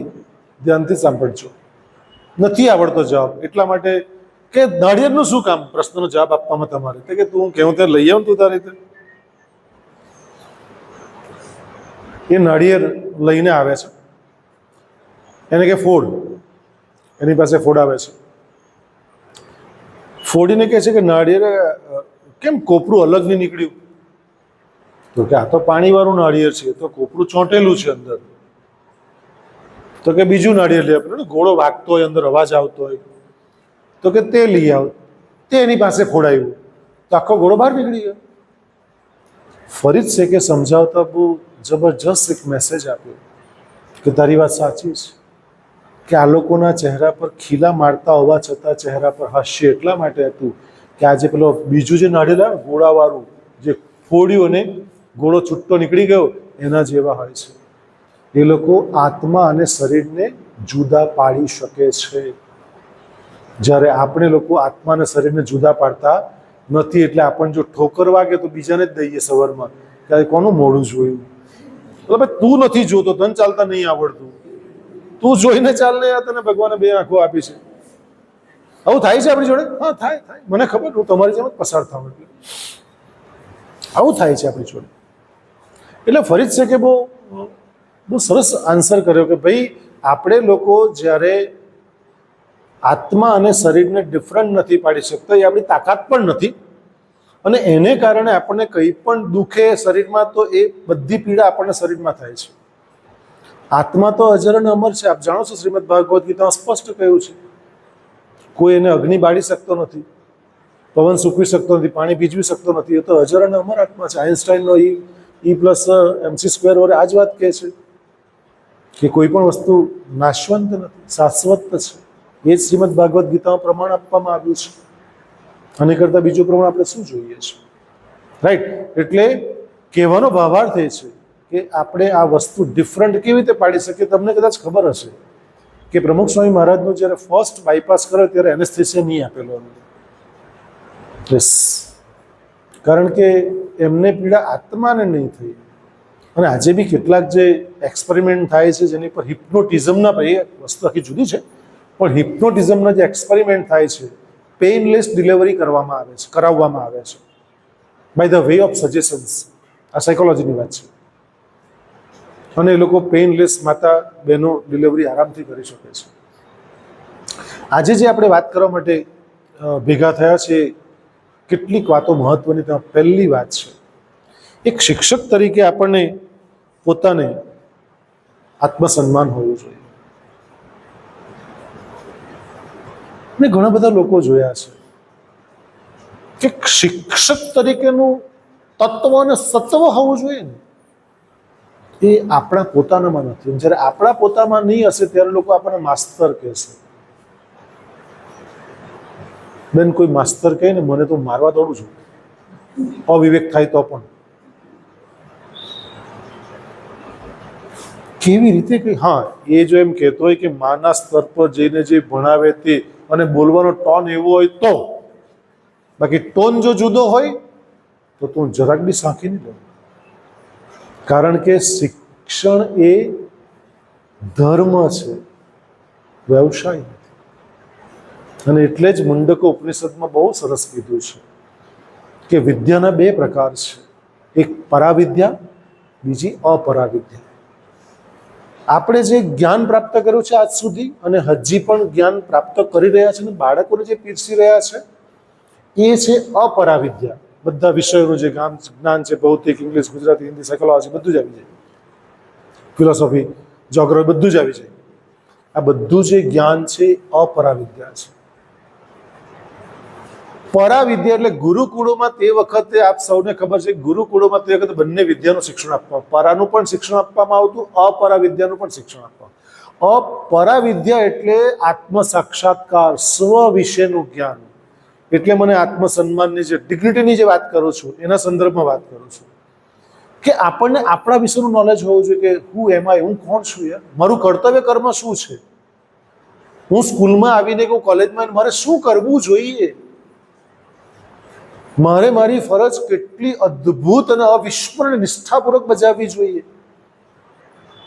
આ વસ્તુ અંદર ઇનબિલ્ટ હોવી જોઈએ. ઘણા નહીં કે બ્લડમાં છે એમ, અમારા બ્લડમાં નહીં મળે એમ, આવું નહીં કહી દે. એટલે એઝ એ ટીચર તરીકે, શિક્ષકો તરીકે તમને મને બધાને જ આત્મસન્માન હોવું જોઈએ. અને ગુરુકુળ હતા ત્યાર તો ગુરુઓની અલગ અલગ રીતે સેવા ચાકરી થતી, આપણે સૌ જાણીએ છીએ. ગુરુકુળો જેવા શરૂ થયા તેવા જ પેરેલલ ઈસુકુળો સ્ટાર્ટ થયા. કારણ કે ગુરુકુળો સક્સેસ હતા. 7,32,000 ગામોમાં દરેકમાં ગુરુકુળ હતા. અને જે મહાવિદ્યાલય, વિશ્વવિદ્યાલયો હતા, એ નાલંદા, તક્ષશિલા, કાંગડા વિશ્વવિદ્યાલય, આ બધા વિશ્વવિદ્યાલયોની અંદર પણ 50 વિદ્યાર્થીમાં એક શિક્ષક હતા. ને એ જે 50 ભણતા તેમાંથી જ વિદ્યાર્થીમાંથી જ શિક્ષક બનાવવામાં આવતા, પરીક્ષા તો હતી જ નહીં. અને આ લોકો જોયું, કોણ? ક્રિશ્ચિયન મિશનરીએ જોયું કે આ ગુરુકુળો સક્સેસ છે. એટલે જ્યારે લોકો, લોર્ડ મેકોલે આવ્યો, આપ સૌ જાણો છો, 1834માં બ્રિટન પાર્લામેન્ટને સંબોધન કરે છે લોર્ડ મેકોલે કે ભારત વર્ષમાં ઉત્તર, દક્ષિણ, પૂર્વથી પશ્ચિમ ભ્રમણ કર્યું, એક પણ ગરીબ નહીં, એક પણ ભિખારી નહીં. ભારત વર્ષ એ સમૃદ્ધ દેશ છે, સાંસ્કૃતિક અને આધ્યાત્મિક વારસો બહુ જબરજસ્ત છે. ભારતને ગુલામ બનાવવું શક્ય નથી, લોર્ડ મેકોલે કહે છે. કારણ કે એના ગુરુ એડમ્સે કામ સોંપેલું એને કે ભારતને ગુલામ કેવી રીતે બનાવી શકાય છે. ના બનાવી શકાય. પરંતુ લોર્ડ મેકોલે 2 શબ્દ બોલેલો, તેને કારણે આજે બી ગુલામ છે. ભલે આઝાદીનું પર્વ ઉજવવા ભલે આપણે કર્યા કરીએ, પણ આજે બી લિટરલી માનસિક ગુલામી ભોગવી રહ્યા છે. લોર્ડ મેકોલે બોલ્યો કે ભારતને જો ખરેખર ગુલામ બનાવવો હોય, ભારત દેશને જો ગુલામ બનાવવો હોય, 2 કામ કરવું પડે. એના સાંસ્કૃતિક મૂલ્યોને નષ્ટ કરો, અને બીજું, શિક્ષણમાં અંગ્રેજીનું તત્વ દાખલ કરી દો. મિત્રો, તમારી આજુબાજુ જુઓ છે કે જે વાલીને ઇંગ્લિશનો નથી આવડતો એ પોતાના બાળકને ઇંગ્લિશ મીડિયમની સ્કૂલોમાં મૂકે છે. કેવો ક્રેઝ છે! લોર્ડ મેકોલા જે પૂર્ણપણે બેન સાચો છે. કેમ કે દરેકને પોતે એવું છે કે અંગ્રેજી બોલે તો જ તે એની પર્સનાલિટી પડે, તો જ એનું વ્યક્તિત્વ સારું, તો જ એને કોઈ જગ્યાએ નોકરી મળશે, તો જ કોઈ જગ્યાએ બધું ભણવાનું સારું મળશે. ગાંધીજીએ સ્પષ્ટ કીધું છે, જેનો માતૃભાષાનો પાયો મજબૂત હોય છે, વિશ્વની કોઈ પણ ભાષા શીખવા માટે પૂર્ણપણે સક્ષમ છે 6 મહિનાની અંદર. અને આ સિચ્યુએશન્સની અંદર આત્મસન્માન, આપણું પોતાનું ડિગ્નિટી હોવી અતિ અનિવાર્ય છે. જ્યાં સુધી આપણે ડિગ્નિટી પોતાને નહીં રાખીશું ત્યાં સુધી કોઈ આપણી ડિગ્નિટી નહીં કરી શકે. એટલે આપણું આત્મસન્માન આપણે જાતે જ જાળવવું પડશે. અને એવું રાષ્ટ્ર ધર્મનું કામ કરી રહ્યા છે, કારણ કે કોઈએ પણ આપણી પાસેથી જ પસાર થવું પડશે. રસ્તો તો આપણો જ છે. એ કલેક્ટર બને, એ ડીએસપી બને, એ કાલે નગરપાલિકાનો પ્રમુખ બને, તો બી એ સ્કૂલમાં જ ભણેલો છે. સિસ્ટમ તો આ જ છે, અને સિસ્ટમમાંથી પસાર થવું જ પડશે. હું એક પ્રવચનમાં છું, આપણે પછી. અને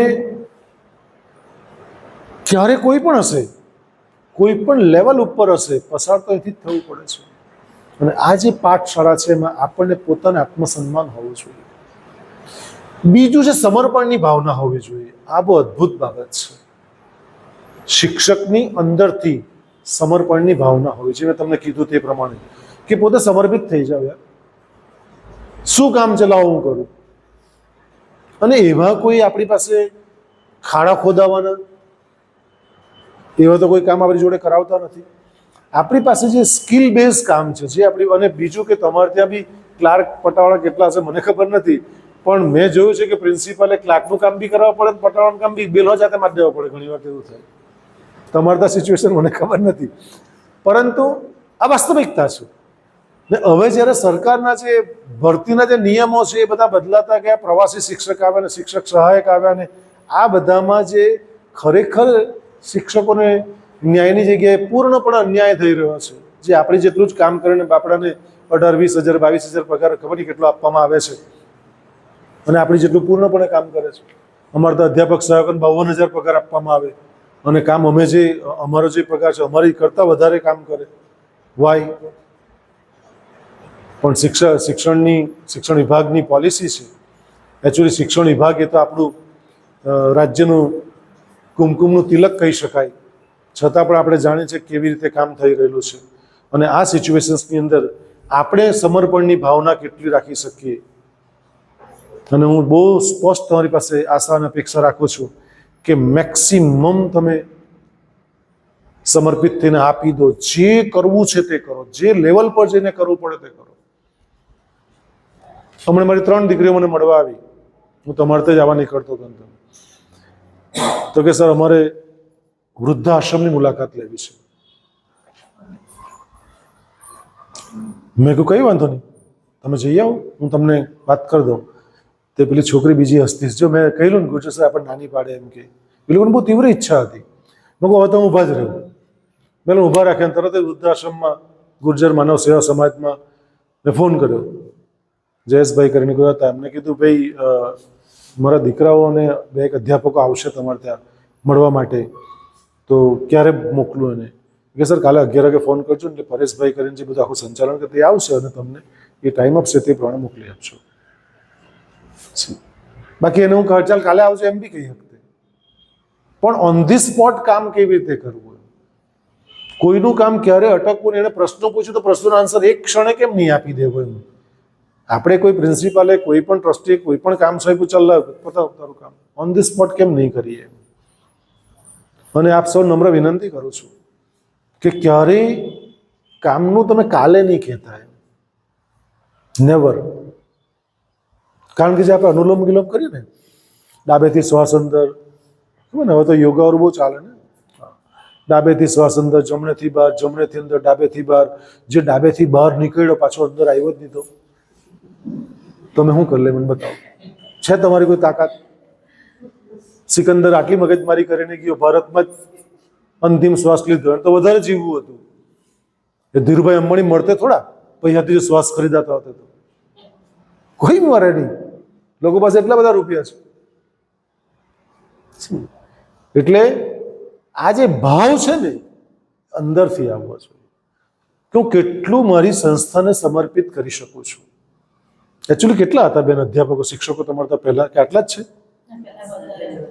કેટલા હતા? અચ્છા, ક્લાસ સંખ્યા ઘટી તમારી. ઓકે, શું કારણ એનું? સંખ્યા હે? અચ્છા, હા, પેલા એને કારણે બધા. ઓકે, દરેક કપલ હવે પહેલા તો વન ચાઇલ્ડ છે. ઓકે, બીજું બાળક જ નહીં જોઈએ ઘરમાં, એટલે બાળકોની સંખ્યા ઘટી ગઈ.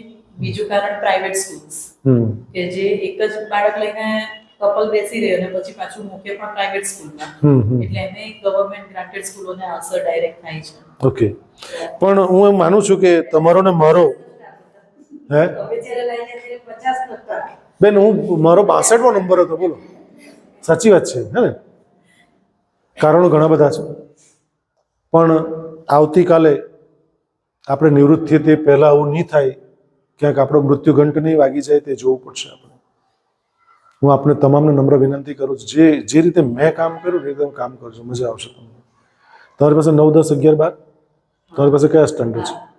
9 થી 12 છે ને? તો તમે જ્યાં વિસ્તારમાં જ્યાં રહો છો, દાખલા તરીકે તમારો દિવસ ઓફ છે અથવા સન્ડે, તમારું કંઈ પણ ટૂંકમાં, કે આપણું ઘણીવાર પર્સનલ કામ છોડીને પણ એવા વાલીઓને મળો, પર્સનલ મિટિંગ કરો કે છોકરીઓ તમારે ત્યાં આવે, અને એવું સેફ વાતાવરણ, જ્યારે અહીં આટલું મોટું ગ્રાઉન્ડ છે, આટલું સરસ એન્વાયરમેન્ટ છે, તો મેક્સિમમ દીકરીઓ તમારે ત્યાં આવે તો મંડી પડો. નહીં તો આપણા દેખતા દેખતા જ આપણે વૃદ્ધાવસ્થામાં સરપ્લસ થવું ના પડે, તે કદાચ એવો સમય નહીં આવવો જોઈએ આપણો. એ જો પાણી પહેલા પાઠ, મેં પાણી પહેલા પાઠ 4000 છોકરાને ભર્યા મિત્રો, દરેકને સ્કૂલે મોકલ્યા. હું જ્યાં જાઉં ને, હું દરેક વખતે 10મા 12માના સેમિનાર મારા બહુ બધી સ્કૂલોમાં હોય, ઘણી બધી સ્કૂલોમાં હોય, ત્યારે હું કહીને આવું. હું ટાટા ગર્લ્સ ઇંગ્લિશ મીડિયમમાં ગયો, ગુજરાતી મીડિયમમાં ગયો, અમથરા ગયો, કેટલી બધી સ્કૂલોમાં ગયો, ત્યાં કહીને આવું. આ સાઈડ કયું ગામ છે? મને યાદ નહીં રહ્યું. તો તે ગામમાં ગયો, ત્યાં બી હું કહીને આવ્યો કે ભાઈ, છોકરાઓ, આ સ્કૂલના છોકરા મારી કોલેજમાં એડમિશન લેવા આવશે, તેને લાઈનમાં નહીં ઊભા રહેવાનું. બીજું કે કોઈ છોકરાઓ ગરીબ હશે, જે લોકો ફી અફોર્ડ નહીં કરી શકતા, એ લોકોની ફી કોલેજ ભરશે, તો જરા ચિંતા નહીં કરવી. એટલે એ છોકરાઓ મારી તરફ દોડે, લિટરલી દોડે. અને છોકરા મેં 4000 કરી નાખ્યા. એટલે હું તો પ્રચાર અને પ્રસાર કરું જ, કારણ કે આપણો અંદરથી સ્વાર્થ છે કે ભાઈ છોકરાઓ વગર આપણે કરશું શું, રાઈટ? અને એટલે કે હું અધ્યાપકોને કે મગજમારી નહીં કરવાની. એ લોકોને આપણે લઈને આવેલા છે, આટલા મોઘેરા મહેમાન છે, એ તો આપણા સાદી ભાષામાં તો એ આપણા માનવંતા ગ્રાહકો છે. એકચ્યુઅલી સ્પષ્ટપણે માનું જીવનમાં કે સ્કૂલની કોઈ પણ મેટરમાં કે પડવું છે ને એકદમ સરળ હોય છે અને ચડવું છે ને કઠિન હોય છે. એટલે ચર્ચા કરી છે શિક્ષકો સાથે કે બધું પહેલા 3 ક્લાસ હતા, 3 ના 2 થયા, 2 નો 1 થતા વાર નહીં લાગે, 1 નો 0 થતા પણ વાર નહીં લાગે. 3 ના 4 કરતા વાર લાગશે, 2 તો થઈ ગયા, 2 ના 3 કરતા વાર લાગશે. એના માટે તમે કે સમર્પણ જોઈશે ને કરવા છે. ભવિષ્યમાં મારી એવી ઈચ્છા છે, હું તો ઇન્ચાર્જમાં છું, રેગ્યુલર માટે પ્રયત્ન મારા ચાલુ છે, પણ મને એમ થાય કે 2 ના મારા 3 ક્લાસ આવતા વર્ષથી જ થઈ જવા જોઈએ.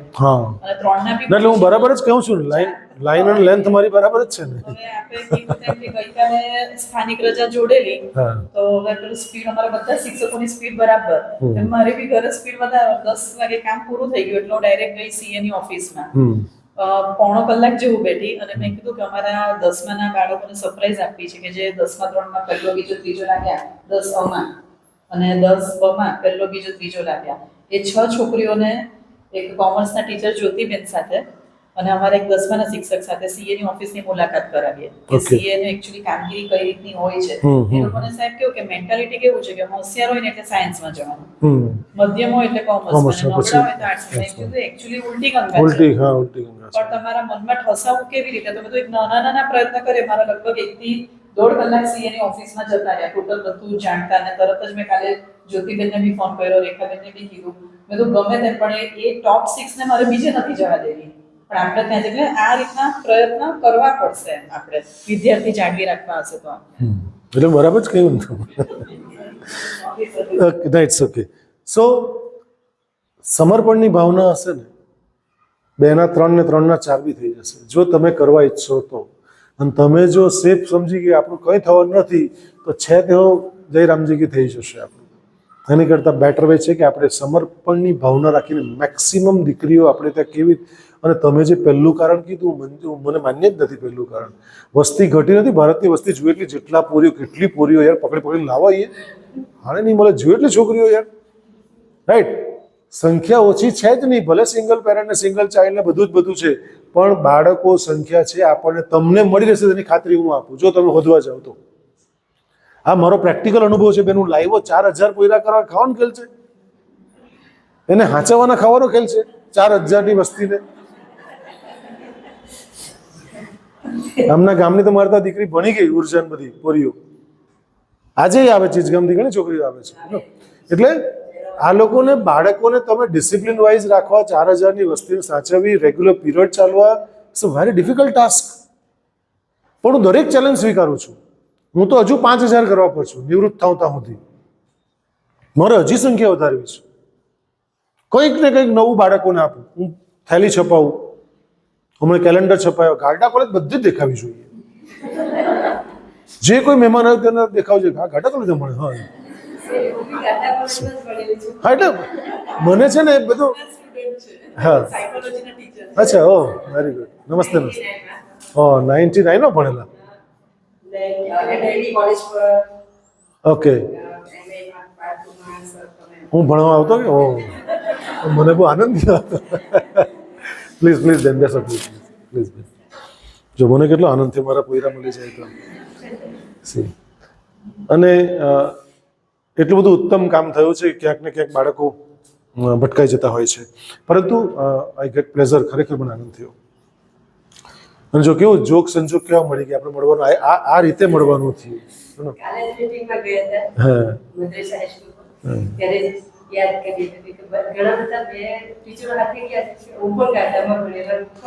ઘણા બધા ગાયટામાં ભણેલા. કઈ બહુ જૂની 80 years જૂની કોલેજ છે.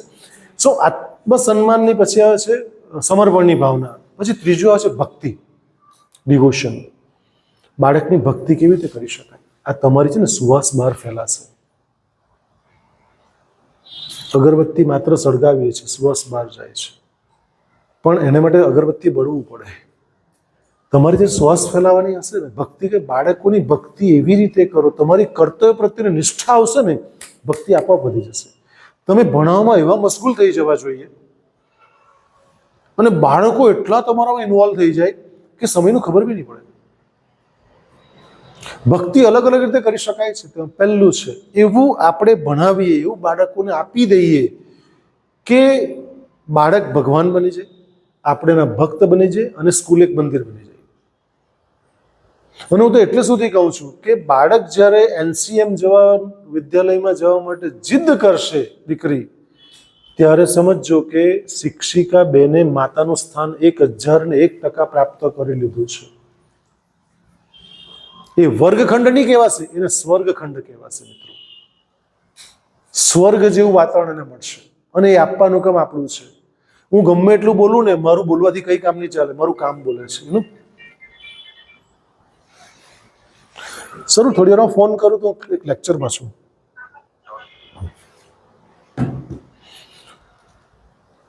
તો એવું એન્વાયરમેન્ટ આપણે ઉત્પન્ન કરીએ, એવું આપણે આપીએ તો કેવી રીતે આપી શકાય? ભક્તિ બાળકોની કેવું, હું તો બાળકોને જાહેરમાં કહું છું, હું આપને પણ કહું છું કે આપ મારા માટે ભગવાન છો.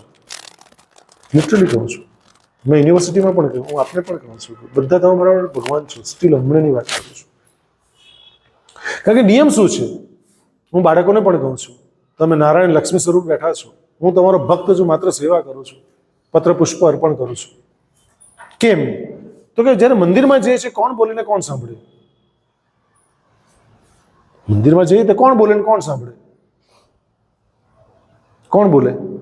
આપણે બોલીએ, સાંભળે કોણ? તમે ભગવાન હમણાં સાંભળી રહ્યા છો મને. Now you are a God. Very simple definition. Literally a God. Right. એટલે બાળકોમાં રહેલી સુસુપ્ત શક્તિ કેવી રીતે આપણે જાગૃત કરી શકીએ, નંબર 1. નંબર 2, એવા પ્રેરક જીવન ચરિત્રો બાળકોને ઉદાહરણ સહિત પ્રસ્તુત કરો અને દિશામાં લઈ જાઓ. તમે પ્રેક્ટિકલ જીવન ચરિત્રો એ લોકોને બતાવો કે દીકરા તું પણ આટલું કરી શકે છે. મેં હમણાં જ એક લેક્ચરમાં વાત કરી કે આ સત્ય ઘટના, જેસિકા કોક્સ, એરિઝોના, અમેરિકાની આર્મલેસ પાયલોટ છે. એને પણ કોઈ મારી જેવા શિક્ષક, તમારી જેવા શિક્ષક ભટકાઈ ગયા. એણે 8મા ધોરણે પૂછ્યું કે ભાઈ તું શું બનવા માંગે છે? એ દીકરી કહ્યું કે હું પાયલટ બનવા માંગુ છું. પેલા ટીચર એમ કે યસ યુ કેન ડુ. તો બની શકે છે, 100% તું બની શકે. એટલો બધો આત્મવિશ્વાસ એનામાં આવી ગયો. ભણતર પૂરું થયું, 6 મહિનાની ટ્રેનિંગ સામાન્ય પાયલોટની અને 3 વર્ષની ટ્રેનિંગ લીધી એને. નાવ સીઝ પાયલોટ. 2008માં આખા વિશ્વમાં અમેરિકન સરકારે પહેલી વખત આર્મલેસ પાયલોટને લાયસન્સ આપ્યું છે અને ફ્લાઇટ ઉડાવે છે આજે પણ. સ્ટીલ પગથી બધું કામ કરે છે. સી, આવા પ્રેક્ટિકલ ઉદાહરણો પણ પ્રોવાઈડ કરો બાળકોને. દીકરા તું ધારે તે કરી શકે છે. અને દીકરીઓ ક્યાં છે પાછળ છે, પણ આ આપણે પ્રોવાઈડ કરવું પડશે. એને માટે આપણે પહેલા વાંચવું પડશે મિત્રો. મારી પાસે 3000 ઉદાહરણો છે. સવારથી સાંજ સુધી તમે થાકી બી જાઓ, તમને મજા આવે સાંભળવાની. 3000 ઉદાહરણો ફટાફટ બોલી શકું એમ છું. 5 કલાક સુધી પણ બોલી શકું એમ છું, નોન સ્ટોપ. મારી પાસે કશું જ તમે જોઈ શકો છો. અને બીજી એક વચ્ચે ચોખવટ કરતો, જે હું બોલું છું તે હું નથી બોલતો. પૂર્ણ પુરુષોત્તમ ભગવાન શ્રી કૃષ્ણજી બોલાવે છે તે બોલું છું. હું સાક્ષીભાવ બોલું છું. કારણ કે જ્યારે બેને મારો કહ્યું કે તમે કહેશો ત્યારે મેં એને કીધું તું જાણે, તારું કામ જાણે, મને કશી ખબર નહીં પડે, મને કંઈ બોલતા નહીં આવડે. બંદૂકમાંથી ગોળી કાઢી નાખું ને આ બેનને હું મારું તો બેન મરી જાય? ના મરે. પણ જે ફોર્સ જે બંદૂકનો હોય ને, એ જે ટ્રિગર દબાવે ને તેને કારણે માણસ મરી જાય છે. એટલે મારી પાછળનો જે ફોર્સ છે ને એ એનો ફોર્સ છે. બાકી હું તદ્દન સામાન્ય વિદ્યાર્થી છું, તદ્દન સામાન્ય વ્યક્તિ છું. અને મને ચેરનો નશો આજે પણ નથી. કેટલાક માણસો ખુરશીને કારણે શોભે છે અને કેટલાક માણસોને કારણે ખુરશી શોભે છે. આચાર્યવારે બહુ મસ્ત વાક્ય કહ્યું હતું અમારે ત્યાં આવેલા ત્યારે. કેટલાક માણસો ખુરશીને કારણે શોભે છે અને કેટલાક માણસોને કારણે ખુરશી શોભે છે. એટલે એમણે જ્યારે મને કીધું સેકન્ડ વાક્ય, ત્યારે મને આનંદ એટલા માટે થયો કે એ મુનિવરની વાત સાચી એટલા માટે છે કે મને 10 વર્ષમાં ખુરશી નસ જ નહીં ચડ્યો. બોલો, હું તદ્દન સિમ્પલ. કોઈ બી માણસ કોઈ બી મને પૂછે કે બિઝી છો? ના, આઈ એમ વેરી ઇઝી.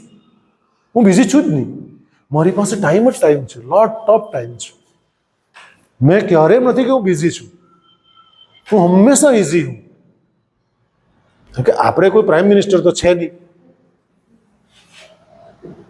કોઈ જો બાઇડન કે ટ્રમ્પ તો આપણે છે નહીં કે આપણી પાસે ટાઈમ ન હોય. રાઈટ. એટલે ટાઈમ જ ટાઈમ છે. એટલે બાળકોને આવા સાચા જીવન ચરિત્રો બતાવો મિત્રો, પ્રેક્ટિકલી બતાવો. બાળકોને બહુ મજા આવશે તમારા ક્લાસમાં. ત્રીજું, પોતે જીવનમાં કેવી રીતે આગળ વધ્યા છે. હું બાળકોને કહું છું ત્યારે કહું, મેં 16 કલાક એમ વાંચ્યું છે, 16 અવર પર ડે વાંચ્યું છે કોલેજ નહીં જતો ત્યારે. અને સાયકોલોજીને પી ગયો. કોઈ બી સવાલ, આજે આટલો નોટનો થપ્પો છે મારી પાસે, સ્ટીલ આજે ઇટ્સ માય એસેટ.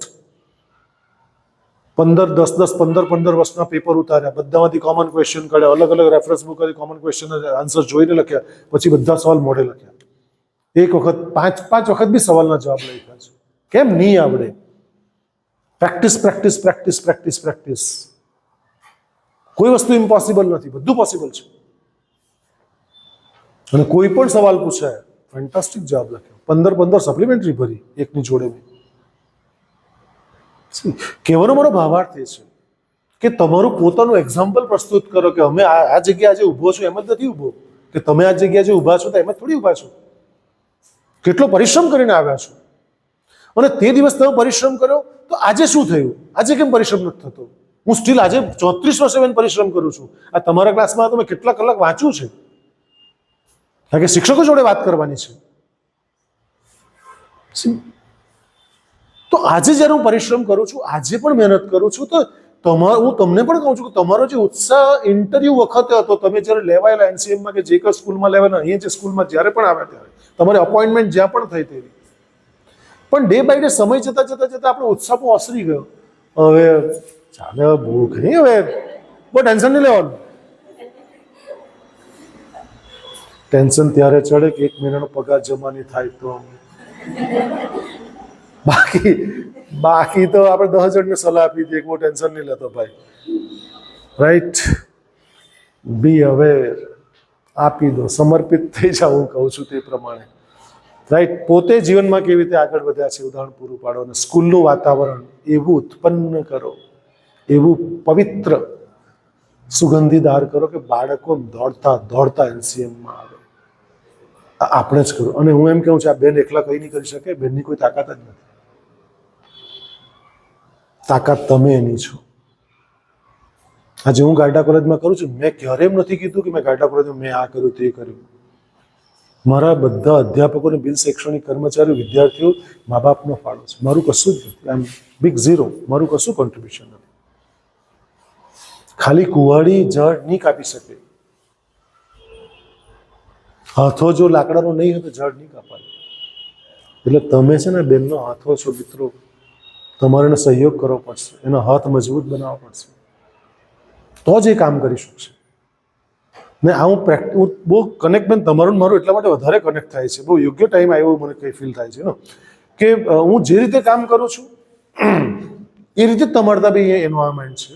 બધા જ તો પુષ્કળ કામ કરો છો. બેને તમને બહુ એપ્રિશિએટ કરે કે બેન બધા જ બેનો બહુ સુપર, બધા જ ભાઈ બહેન જે એક સુપર કામ કરે છે. કોઈ કામ નથી કરતા કે એવી કોઈ કમ્પ્લેન પણ નથી. પણ માત્ર ને માત્ર પેલું એમ દાળ ભાત ખાધા પછી જેમ પેલું જ્યાં ખુવાનું મન થઈ જાય ને, એ ક્યાંક થોડુંક વચ્ચે વચ્ચે આપણને થોડું હર્ડલ્સ આવી જાય એમ. એ પછી એમ થોડા એલર્ટ થઈને જો આપણે એક્શન મોડમાં આવી જઈએ તો આખી સ્કૂલની સુરત અને મુરત બધું બદલાઈ જાય. અને એમાં આપણે સુરક્ષિત પણ છીએ. એમાં આપણો બી સ્વાર્થ તો ખરો, ભલે થોડો ઓછો, પણ આપણો સ્વાર્થ પાક્કો. રાઈટ, એટલે ભક્તિની વાત કરી. ચોથી વાત છે આત્મવિશ્વાસપૂર્વક ચાલો. હું આટલો આત્મવિશ્વાસપૂર્વક એટલા માટે બોલું કે હું કામ કરું છું અને કરી રહેલો છું. રાઈટ, પોતાની જાતમાં આત્મવિશ્વાસ રાખીને ચાલો કે મને 10 પૂરી તારીખ હોદીને લાવાય, ગમે ત્યાંથી પકડાય, જ્યાં ફરવું પડે ત્યાં ફરાય. જો તો પ્રતિજ્ઞા કરો, કોઈ કામ શક્ય નહીં રહે. અને આ તમારે હોદવા જ પડે કે આ તો ખાલી એમ કહેતો છું, પણ તમારે હોદવા જ પડવાના છે. આ પાક્કી વાત છે. તમે જ આવતા તમારે આ કરવું તો પહેલું જ. સાહેબ, હું બેન ઘણી બધી ગ્રાન્ટેડ સ્કૂલોમાં ગયો છું, નવસારી હાઈસ્કૂલથી માંડીને. બગુ આપણો મૃત્યુદંડ વાગી જાય, ગવર્મેન્ટને પગાર ચૂકવવાનો બહુ ભારી પડે, એને ચૂકવવો જ નથી. એને બધી એ લોકોએ SFI જ ખોલવી છે. એ લોકોએ ગ્રાન્ટેડ ક્રમશઃ કેટલી પ્રાથમિક સ્કૂલો બંધ કરી દીધી એ લોકોએ. યાર, બાળકો નથી. બાળકો છે જ ક્યાં? બાળકો નથી. જુઓ એટલા બાળકો છે.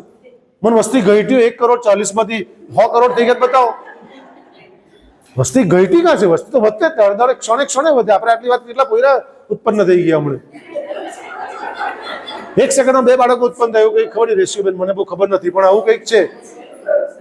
તો પછી આજે કે કેવી સિચ્યુએશન્સ આજે આવી ગઈ છે ને, અને તેમાં આપણે કઈ વસ્તી નથી. વસ્તી જુએ ત્યારે કોણ ના પાડીએ? પોયરા જ પોયરા. તમારી તાકાત કેટલી છે, તમે કેટલા લાવી શકો એમ છો, ધેટ વોઝ વેરી ઇમ્પોર્ટન્ટ. એટલે આપણે રોલ છે ને હવે બદલવો પડશે. તમારે બી જે સુરક્ષિતતાનો ભાવ અનુભવો છો તે થોડુંક આપણે પુલની ઉપર થઈને જવું પડે, પછી પુલની નીચે નીચે હવે બેસવી પડે. આત્મવિશ્વાસ. છઠ્ઠું કે જે નંબર આવતો, એકાગ્રતા જોઈશે. યસ, કન્સન્ટ્રેશન જોઈશે. અને છેલ્લું બહુ જ મહત્વનું, જે તમને ને મને એટલું બધું લાગે વળગે છે જેની કોઈ હદ નહીં.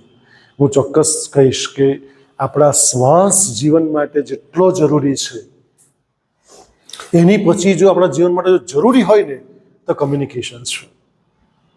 બોલવું બહુ જરૂરી છે. કારણ કે આપણી વાણી પરથી બાળકો હોય કે આપણો પરિવાર હોય કે પ્રિન્સિપલ હોય કે ટ્રસ્ટીઝ હોય ઓળખાઈએ છે. કારણ કે આપણું શરીર એ આપણું સૌંદર્ય નથી, આપણી વાણી એ આપણું સૌંદર્ય છે. અને કેવી વાણી, એમ લોકોને ગમવું જોઈએ. અમુક લોકોને પૂછે કેમ છે, તો નથી દેખાતો?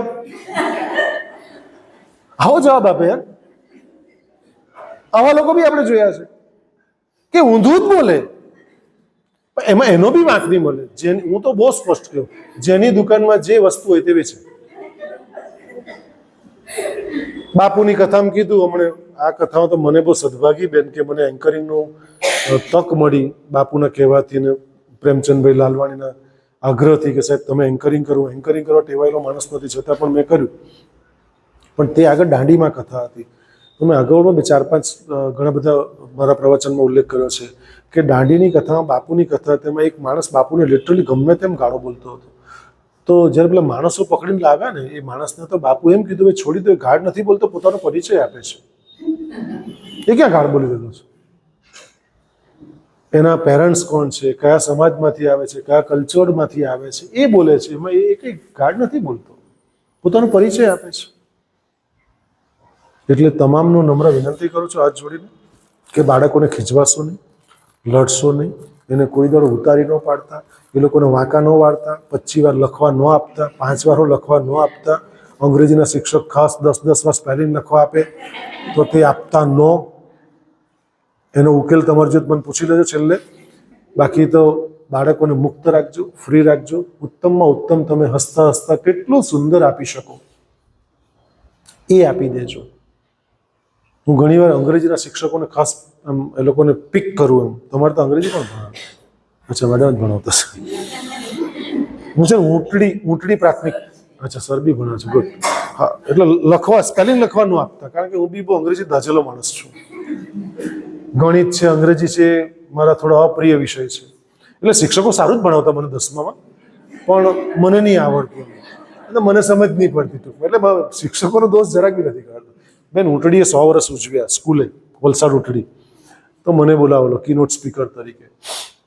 અને હું ઘણી જગ્યાએ જાઉં તો ટાઈમ લિમિટ નહીં હોય, અને ટાઈમ લિમિટ નહીં હોય તો જ મને થોડી મજા આવે. જ્યાં બંધાઈ જાઉં ત્યાં બહુ કુંઠિત થઈ જાઉં. બોલી તો હકાય છે, એમાં બોલવામાં તો 5 મિનિટ બી ચાલે. પણ ઊંટડીમાં ગયો ને ત્યારે મેં બાળકોને કીધું કે તમે અંગ્રેજીનું ટીચર લખવા આપે? કેટલી વાર આપે? 5 વારથી શરૂઆત કરી. ના, પોયરા બોલે, જોર બૂમ પાડે, સર 10 વાર આપે. એ લોકો સર આ ટીચર તો 15 વાર આપે એમ કહે. હજારો બાળકો બેઠલા કે એ વિડીયો પણ યુટ્યુબ પર છે. એટલે મેં વિનંતી કરી અંગ્રેજીના શિક્ષક મિત્રોને કે ભાઈ તમે બાળકોને હવે પછી લખવા આપતા નહીં. જો બાળકોને તમારે સ્પેલિંગ જ શીખવવી છે, દાખલા તરીકે તમે કેરોસીનની સ્પેલિંગ શીખવવી છે, તો દાખલા તરીકે બાળકને એમ કહો આગળ કે પાછળ એની. ગુલાબના ફૂલમાં જે કેરોસીન ગંધાય તે. ગુલાબ એટલે રોઝ. આગળ કે પાછળ એની, વચ્ચે રોઝ, કેરોસીન થઈ ગયું. તમે કેમ આ રીતે ભણાવી નહીં શકો? દાખલા તરીકે એક સ્પેલિંગ એવો શીખવવો છે કે સ્કૂલમાં નહીં આપણે કઈ ઇન્સ્પેક્શન આવે. આ તમને માત્ર એક ઉદાહરણ તરીકે કહું છું ખાલી. ઇન્સ્પેક્શન આવ્યું તો બધા વિષયનું થયું, અંગ્રેજીનું બાકી રહ્યું ઇન્સ્પેક્શન. બપોર પછી અંગ્રેજીનું જમીને પેલા ઇન્સ્પેક્શનવાળા સર પેલા જે પ્રિન્સિપલ હશે એણે કે 10 આનો ક્લાસ છેલ્લો એમ. અને પેલો સેવકભાઈ હતો તે બી આખો એમ, ઘણા આખા હોય હે કે એ લોકોને પેલા એટલે હડકા પેલા એમાં એ લોકોનો વાંક નહીં હોય. પેલા સ્ટફ થઈ ગયો ને, હડકા વાંકા નહીં હોય, સ્ટફ થઈ જાય એટલે તો નાખા એમ. એ ખાલી એમ ઓર્ડર જ કરે, પ્રિન્સિપલ કરતાં એ વધારે ઓર્ડર કરે. એટલે એને કે છેલ્લો ક્લાસ એ તો બતાવો હો ગયો એમ, છેલ્લો આવે. એટલે આવી રીતે બારી, આમ બારી છે તેમ આ સાઈડ રસ્તા, આ સાઈડ રસ્તા કે આ સાઈડ બારી હોય. તો અંદરથી મિસ્ટર સોઢી અંગ્રેજીના બહુ સારા શિક્ષક, એ બહુ મસ્ત અંગ્રેજી ભણાવે, સ્કૂલનું નાક અને ગર્વ એમ. એટલે મિસ્ટર સોઢી અંગ્રેજી ભણાવી રહ્યા હતા. બચ્ચો બોલો ગધા હિન્દીમાં બોલતા હતા. હવે અંગ્રેજીના શિક્ષક હિન્દીમાં બોલે કેવી રીતે? મેં મારા અધ્યાપકોને બોલાવ્યા અંગ્રેજીના. મેં કહ્યું તમે અંગ્રેજીમાં ભણાવો, ગુજરાતીમાં ભણાવો. મેં કીધું થોડું ગુજરાતી મૂકું, આજ પછી ગુજરાતી બોલતા ને. અંગ્રેજી ગુજરાતીમાં કઈ રીતે ભણાવે? અંગ્રેજી ગુજરાતીમાં ભણાવે? એણે અંગ્રેજી શોખથી લીધેલું છે તો તમે અંગ્રેજીમાં જ બોલો. મેં સ્ટ્રિક્ટ વોર્નિંગ આપી બેન મારતા. ગુજરાતી શા માટે? એ કે સર 60-40 કરવું જ પડે, કે બાળકો બહુ વીક આવે. અમારે તો ઇંગ્લિશ મીડિયમને ડિવિઝન ચાલે. મૂક તમે આમાં ભણાવે. કારણ હું ફ્રિકવન્ટલી શિક્ષકોને મળતો રહે હે કે એમ ક્લાસમાં કોઈ દાડો નહીં આંટો મારું, કારણ કે એમનું વિષય છે, મારે અંદર જવાની જરૂર પણ નથી. જાઓ તો હું પરમિશન લઈને જાઉં મારે કામ હોય તો. પરંતુ એ લોકો સર થોડુંક તો એમ કે હિન્દી ને ગુજરાતી મૂકો આજ પછી મિક્સ ન કરતા, તમારો છેલ્લો દિવસ. અંગ્રેજી માધ્યમ એ લોકોએ પોતે સિલેક્ટ કરી લીધું, અંગ્રેજીમાં જ બોલો, ભલે વિકેટ ખરી પડે, એ ગુજરાતીમાં આવે પાછા, પણ અંગ્રેજીમાં જ બોલવાનું. એટલે પેલા મિસ્ટર સોઢી હિન્દીમાં બોલે. હવે પ્રિન્સિપાલ તો એમ કહીને મોકલેલા કે અંગ્રેજીના શિક્ષક મિસ્ટર સોઢી ધોરણ 10નું એક જ ઇન્સ્પેક્શન બાકી હતું, બહુ સ્કૂલનું નાક અને ગર્વ છે, એટલે તમે ખરેખર એન્જોય કરશો, બહુ મસ્ત ભણાવે છે. એટલે પેલા સર તો બૂમ પાડતા હતા, બચ્ચો બોલો ગધા, એટલે બાળકો જોરમાં બોલે ગધા, કારણ કે આપણે જાણીએ કે છેલ્લી બેન્ચીસ બૂમ વધારે જ પાડે એમ બી. એટલે પાછા સર બોલ્યો, બચ્ચો ફરી પાછું કીધું, બચ્ચો બોલો ગધા, એટલે પાછું બોલ્યા ગધા, બચ્ચો બોલો ગધા, ગધે કે પીછે ગધા, એટલે બાળકો બોલ્યા ગધા, ગધે કે પીછે ગધા, બચ્ચો બોલો ગધા, ગધે કે પીછે ગધા, ગધે કે પીછે મેં, બાળકો પાછા બોલ્યા ગધા, ગધે કે પીછે ગધા, ગધે કે પીછે મેં, પાછા મિસ્ટર સોઢી બોલ્યા, બચ્ચો બોલો ગધા, ગધે કે પીછે ગધા, ગધે કે પીછે મેં, મેરે પીછે સારા દેશ, એટલે બાળકો જોરમાં બોલ્યા ગધા, ગધે કે પીછે ગધા, ગધે કે પીછે મેં, મેરે પીછે સારા દેશ. અને પેલા સરનો પિત્તો ગયો અને સીધા પ્રિન્સિપલ ચેમ્બરમાં કે તમે મિસ્ટર સોઢી સ્કૂલનું નાક અને ગર્વ કહો છો, અંગ્રેજીના શિક્ષક છે તો ગધા ગધા કઈ કરે. બેલ માર્યો, બોલા शिक्षक ने, मिस्टर सोढ़ी ने, शिक्षक कभी साधारण नहीं होता है. બહુ વિનમ્રતાપૂર્વક મેં આઈ કમ ઇન કહીને પ્રિન્સિપલ ચેમ્બરમાં આવ્યા અને કહ્યું, મિસ્ટર સોઢી તમે અંગ્રેજી યસ સર. તો કે શું ભણાવી રહ્યા હતા? સર હું બાળકોને અસેસિનેશનનો સ્પેલિંગ શીખવી રહ્યો હતો. ટુ અસેસિનેટ એટલે રાજકીય જેની હત્યા થાય, ઇન્દિરા ગાંધીની થઈ, રાજીવ ગાંધીની થઈ, જે રાજકીય વ્યક્તિની હત્યા થાય તેના માટે અંગ્રેજીમાં ટુ અસેસિનેટ, અસેસિનેશન શબ્દ છે. તો કે અસેસિનેશનની બાળકોને સ્પેલિંગ શીખવી રહ્યો હતો. કઈ રીતે? તો કે તમને પણ સમજ પડી જાય તેવું. ગધા એટલે ASS, ગધે કે પીછે ગધા એટલે પાછું ASS, ગધે કે પીછે મેં એટલે હું એટલે આઈ, ASS આઈ, મેરે પીછે સારા દેશ, દેશ એટલે નેશન, NATION, ASS આઈ, NATION તમને આવડી ગઈ. આમ હું ધડ મારવાની, પણ તમને ભણાવતા આવડવું જોઈએ, આ સિસ્ટમ હોવી જોઈએ. સમાજ વિદ્યામાં ઝાંસીની રાણી ભણાવો તો ઝાંસીની રાણી જે ઝાંસીની રાણીનું પાઠ બેન મેન નહીં આવે આમાં. તમારે ઝાંસીની રાણી જેવો રોલ કરવો પડે, બાળકોને લાગવું છે કે માં જગદંબા ઝાંસીનું રાણીનું સ્વરૂપ ધારણ કર્યું છે યાર, તો તમે એને પાઠ ભણાવી શકો. તો બોલો છે ઝાંસીની રાણી ના મેર પડે, લોકો નહીં મજા આવે.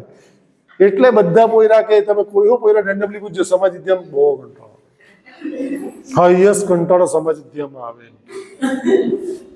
સી બી ઇન્ટરેસ્ટ. પહેલું તો આ કંટાળો બાળકોને એટલા માટે કે આપણને જ પહેલા કંટાળો આવે, કારણ કે જે વિષયના શિક્ષક તે વિષયની જગ્યાએ બીજું જ ભટકાડેલું છે આપણને. આ તો સારું છે કે મનોવિજ્ઞાનના બેન છે. હું બહુ સદનસીબ છું કે તમારી સ્કૂલને બેન અભિનંદન આપું કે મનોવિજ્ઞાનના શિક્ષક તમે રાખેલા છો. બાકી બેન ઘણી સ્કૂલોમાં જોયું ને મનોવિજ્ઞાનના શિક્ષક જ નહીં હોય, એ ગુજરાતી હિન્દી વાળા એને બિચારા સાયકોલોજી ખબર જ શું પડે, બોલો એને બિચારું કાંઈ કરતા ગમ નહીં બોલે, બોલો તે સાયકોલોજી કઈ રીતે ભણવા મને, બોલો એના ફંડામેન્ટલ સાયકોલોજીને ક્લિયર ના હોય તો એ કેવી રીતે કરી શકે? એટલે આમાં ગવર્મેન્ટની પોલિસી છે, પણ તમને જે કામ સોંપવામાં આવ્યું છે એ કામ તમારે પૂર્ણપણે નિષ્ઠા રીતે રોલ પ્લે કરવો જ પડે. એટલે અંગ્રેજીના શિક્ષકોનું ખાસ તમારે તો બેન જ છે એટલે બહુ કંઈ પ્રશ્ન નથી, પણ લખવા ક્યારે પણ બાળકોને આપવું નહીં, કારણ કે તમારી શ્વાસ બહાર જશે અને બાળકો તમારું પ્રતિનિધિત્વ કરશે. કારણ કે આપણને બધાને ખબર છે કે આપણે તરત બાળકો ટેણી આવે ને તે એમ કે મમ્મી રંજન ટીચર તો કંઈ ભણાવે જ નહીં, એમ કે રમીલા ટીચર તો વાત જ કર્યા કરે, એમ કે રોષ્ટી ટીચર કે પાઠ વાંચી જાય, એમ કે પાઠ વાંચી જાય, એમ કે આ બધું બાળક ઘેર જઈને કહી દે હે કે હા. એટલે આપણે બહુ સાચવવું પડે, બહુ જ કાળજી રાખવી પડે. હવે વિચાર કરો તમારે મારી કરતાં કેટલી કાળજી રાખવી પડે. મારે તો કોલેજમાં આટલી કાળજી રાખીને ભણાવતો હોઉં તો તમારે તો કેટલી છે, તમારે તો ટેણિયન મોટા ને થોડાક બી માપના પોયરા આવે એમ, તો તમારે તો કેટલી કાળજી રાખવી પડે. કારણ કે બધું જઈને ઘરે પેરેન્ટ્સને કહે, કોલેજમાં તો જઈને કોઈ પેરેન્ટ્સને કહે બી નહીં, કારણ કે પેરેન્ટ્સ પાસે કાન બી નહીં મળે. કાન પછી લોકોને બજારમાં મળી રહે વેચાતા, કાન તો બજારમાં મળે, એટલે એ તો પ્રશ્ન રહી નહીં. પણ એટલે આપણે તો છે ને મા બાપનો પ્રેમ કાં ઓછો થાય કે શરૂઆતમાં સ્કૂલે મૂકવા જાય, પછી થોડાક મોટા થઈને સાયકલ આવી જાય એટલે પેલું ખાલી બહારથી જ બાય બાય કરી દેવાનું. પછી હવે તો પેલા ઘેટા બકરાને ભરે તેમ વાનમાં પેલો પોલીસવાળો કેમ કેદીને લઈ જાય એમ પેલા વાનમાં પાછળ બેહાડ ગેસ કીટ પર બેહાડ એ લોકોને ઇકોમાં તો. એટલે કહેવાનો મારો ભાવાર્થ એ છે મિત્રો કે જ્યારે આવી સિચ્યુએશન્સ છે એટલે કમ્યુનિકેશન્સ આપણી સ્કિલ જે છે એના મુખ્ય 4 પ્રકાર છે: લખવું, વાંચવું, બોલવું અને સાંભળવું. સાંભળે જે માણસો છે ને, આ તમારા માટે ખાસ ગિફ્ટ છે. લખતા આવડી ગયું, બોલતા આવડી ગયું, ક કમળનો ક, વાંચતા આવડી ગયું. સાંભળવાની સ્કિલ બહુ વીક છે, પણ જો કોઈને હૃદયથી જો આપણે સાંભળવું હોય, હૃદયથી જો ગ્રહણ કરો તો સાંભળવું તો પડે. કોઈના હૃદયમાં વસવું હોય ને તો પણ સાંભળવું પડે. કારણ કે હાર્ટમાંથી ટી કાઢી નાખો તો હિયર થાય, સાંભળવું પડે. અને જ્યાં સુધી આપણે સાંભળીએ ને ત્યાં સુધી કોઈના હૃદયમાં નહીં વસી શકીએ.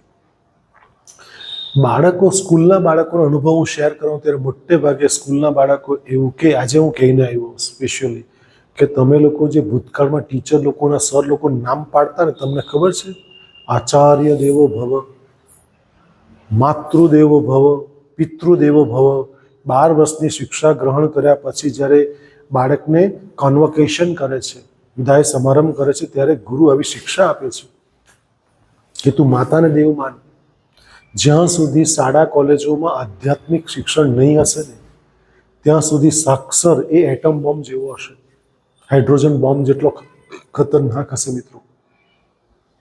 એટલે બાળકો જે તમે કામ કરો છો તે બાળકો કેટલા સાંભળે છે, 4 પ્રકાર 5 પ્રકારના સાંભળનારા બાળકો આપણને મળશે. કમ્યુનિકેશન સ્કિલના એક્સપર્ટ એવું કહે છે કેટલાક તો સાંભળતા જ નથી, ઇગ્નોર કરે છે.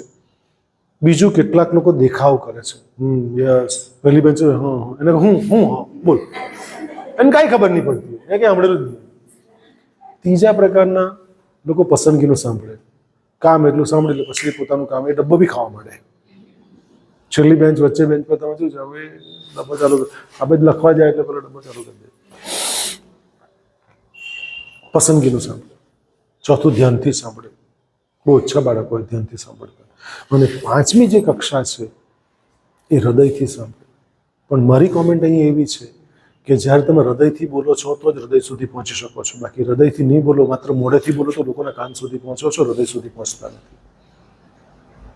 હૃદય સુધી પહોંચવા માટે આપણે એ હૃદયથી બોલવું પડશે, તો જ હૃદય સુધી પહોંચી શકીશું.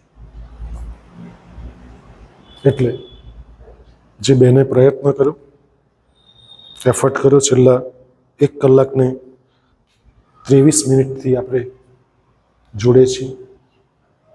હું બેનનો ખરેખર આભાર માનું. બેન બહુ ઉત્સાહી છે. એમણે સ્કૂલ માટે ઘણું બધું કરી છૂટવાની ભાવના, તમન્ના છે. કારણ કે સ્કૂલના જ તમારા બેન છે એટલે તમારા લોકો કામ થોડું કર્તવ્ય વધે છે કે જ્યારે આપણા જ વ્યક્તિ ઇન્ચાર્જ પ્રિન્સિપલ તરીકે બેઠા હોય ત્યારે એના હાથ અને પગ આપણે બની જઈએ તો માનું છું કે એમને દરેક કાર્ય કરવામાં સરળતા રહેશે. અને તમને બીજી કોઈ અગવડ પડતી હોય તો પણ તમે એમની જોડે શેર કરશો તો એનો ચોક્કસ તમને ઉકેલ મળશે. પણ જે છો તે તમે જ છો, એક પરિવાર છે. NCMની જે તમે 11-12 જણની જે ટીમ છે એ પરિવારની ભાવના સાથે કામ કરશો તો જ મેર પડશે. બાકી તો પેલા રાજાએ કીધું કે દરેક જણે કે દૂધનો લોટો લાખી જાય હોજની અંદર, કોણ પ્રમાણિક છે તે જોવા ગયા તો એકચ્યુઅલી થયું એવું કે સવારે જોયું તો એકલું પાણી જ ભરેલું હતું, કોઈ દૂધ લાખી ગયેલું નહીં. એને મને કે પેલો લાખે જ ને, પેલા મને કે પેલો લાખે જ નહીં. એટલે આ બેન એમ કે આ બેન કલાક ખે, તો આ બેન કે આ બેન કલાક ખે. એટલે એવું નહીં થાય અને તમે એમને વધારે ને વધારે સબળ બનાવો, જે આપણા બધાના જ હિતમાં છે. એવી ભાવના સાથે પ્રીતિબેનનો ખરેખર હું અંતઃકરણનો આભાર માનું છું અને મારી ચર્ચાને અલ્પ વિરામ આપું છું. ફરી ક્યારેક પાછા મળીશું. ધન્યવાદ. જય ભારત.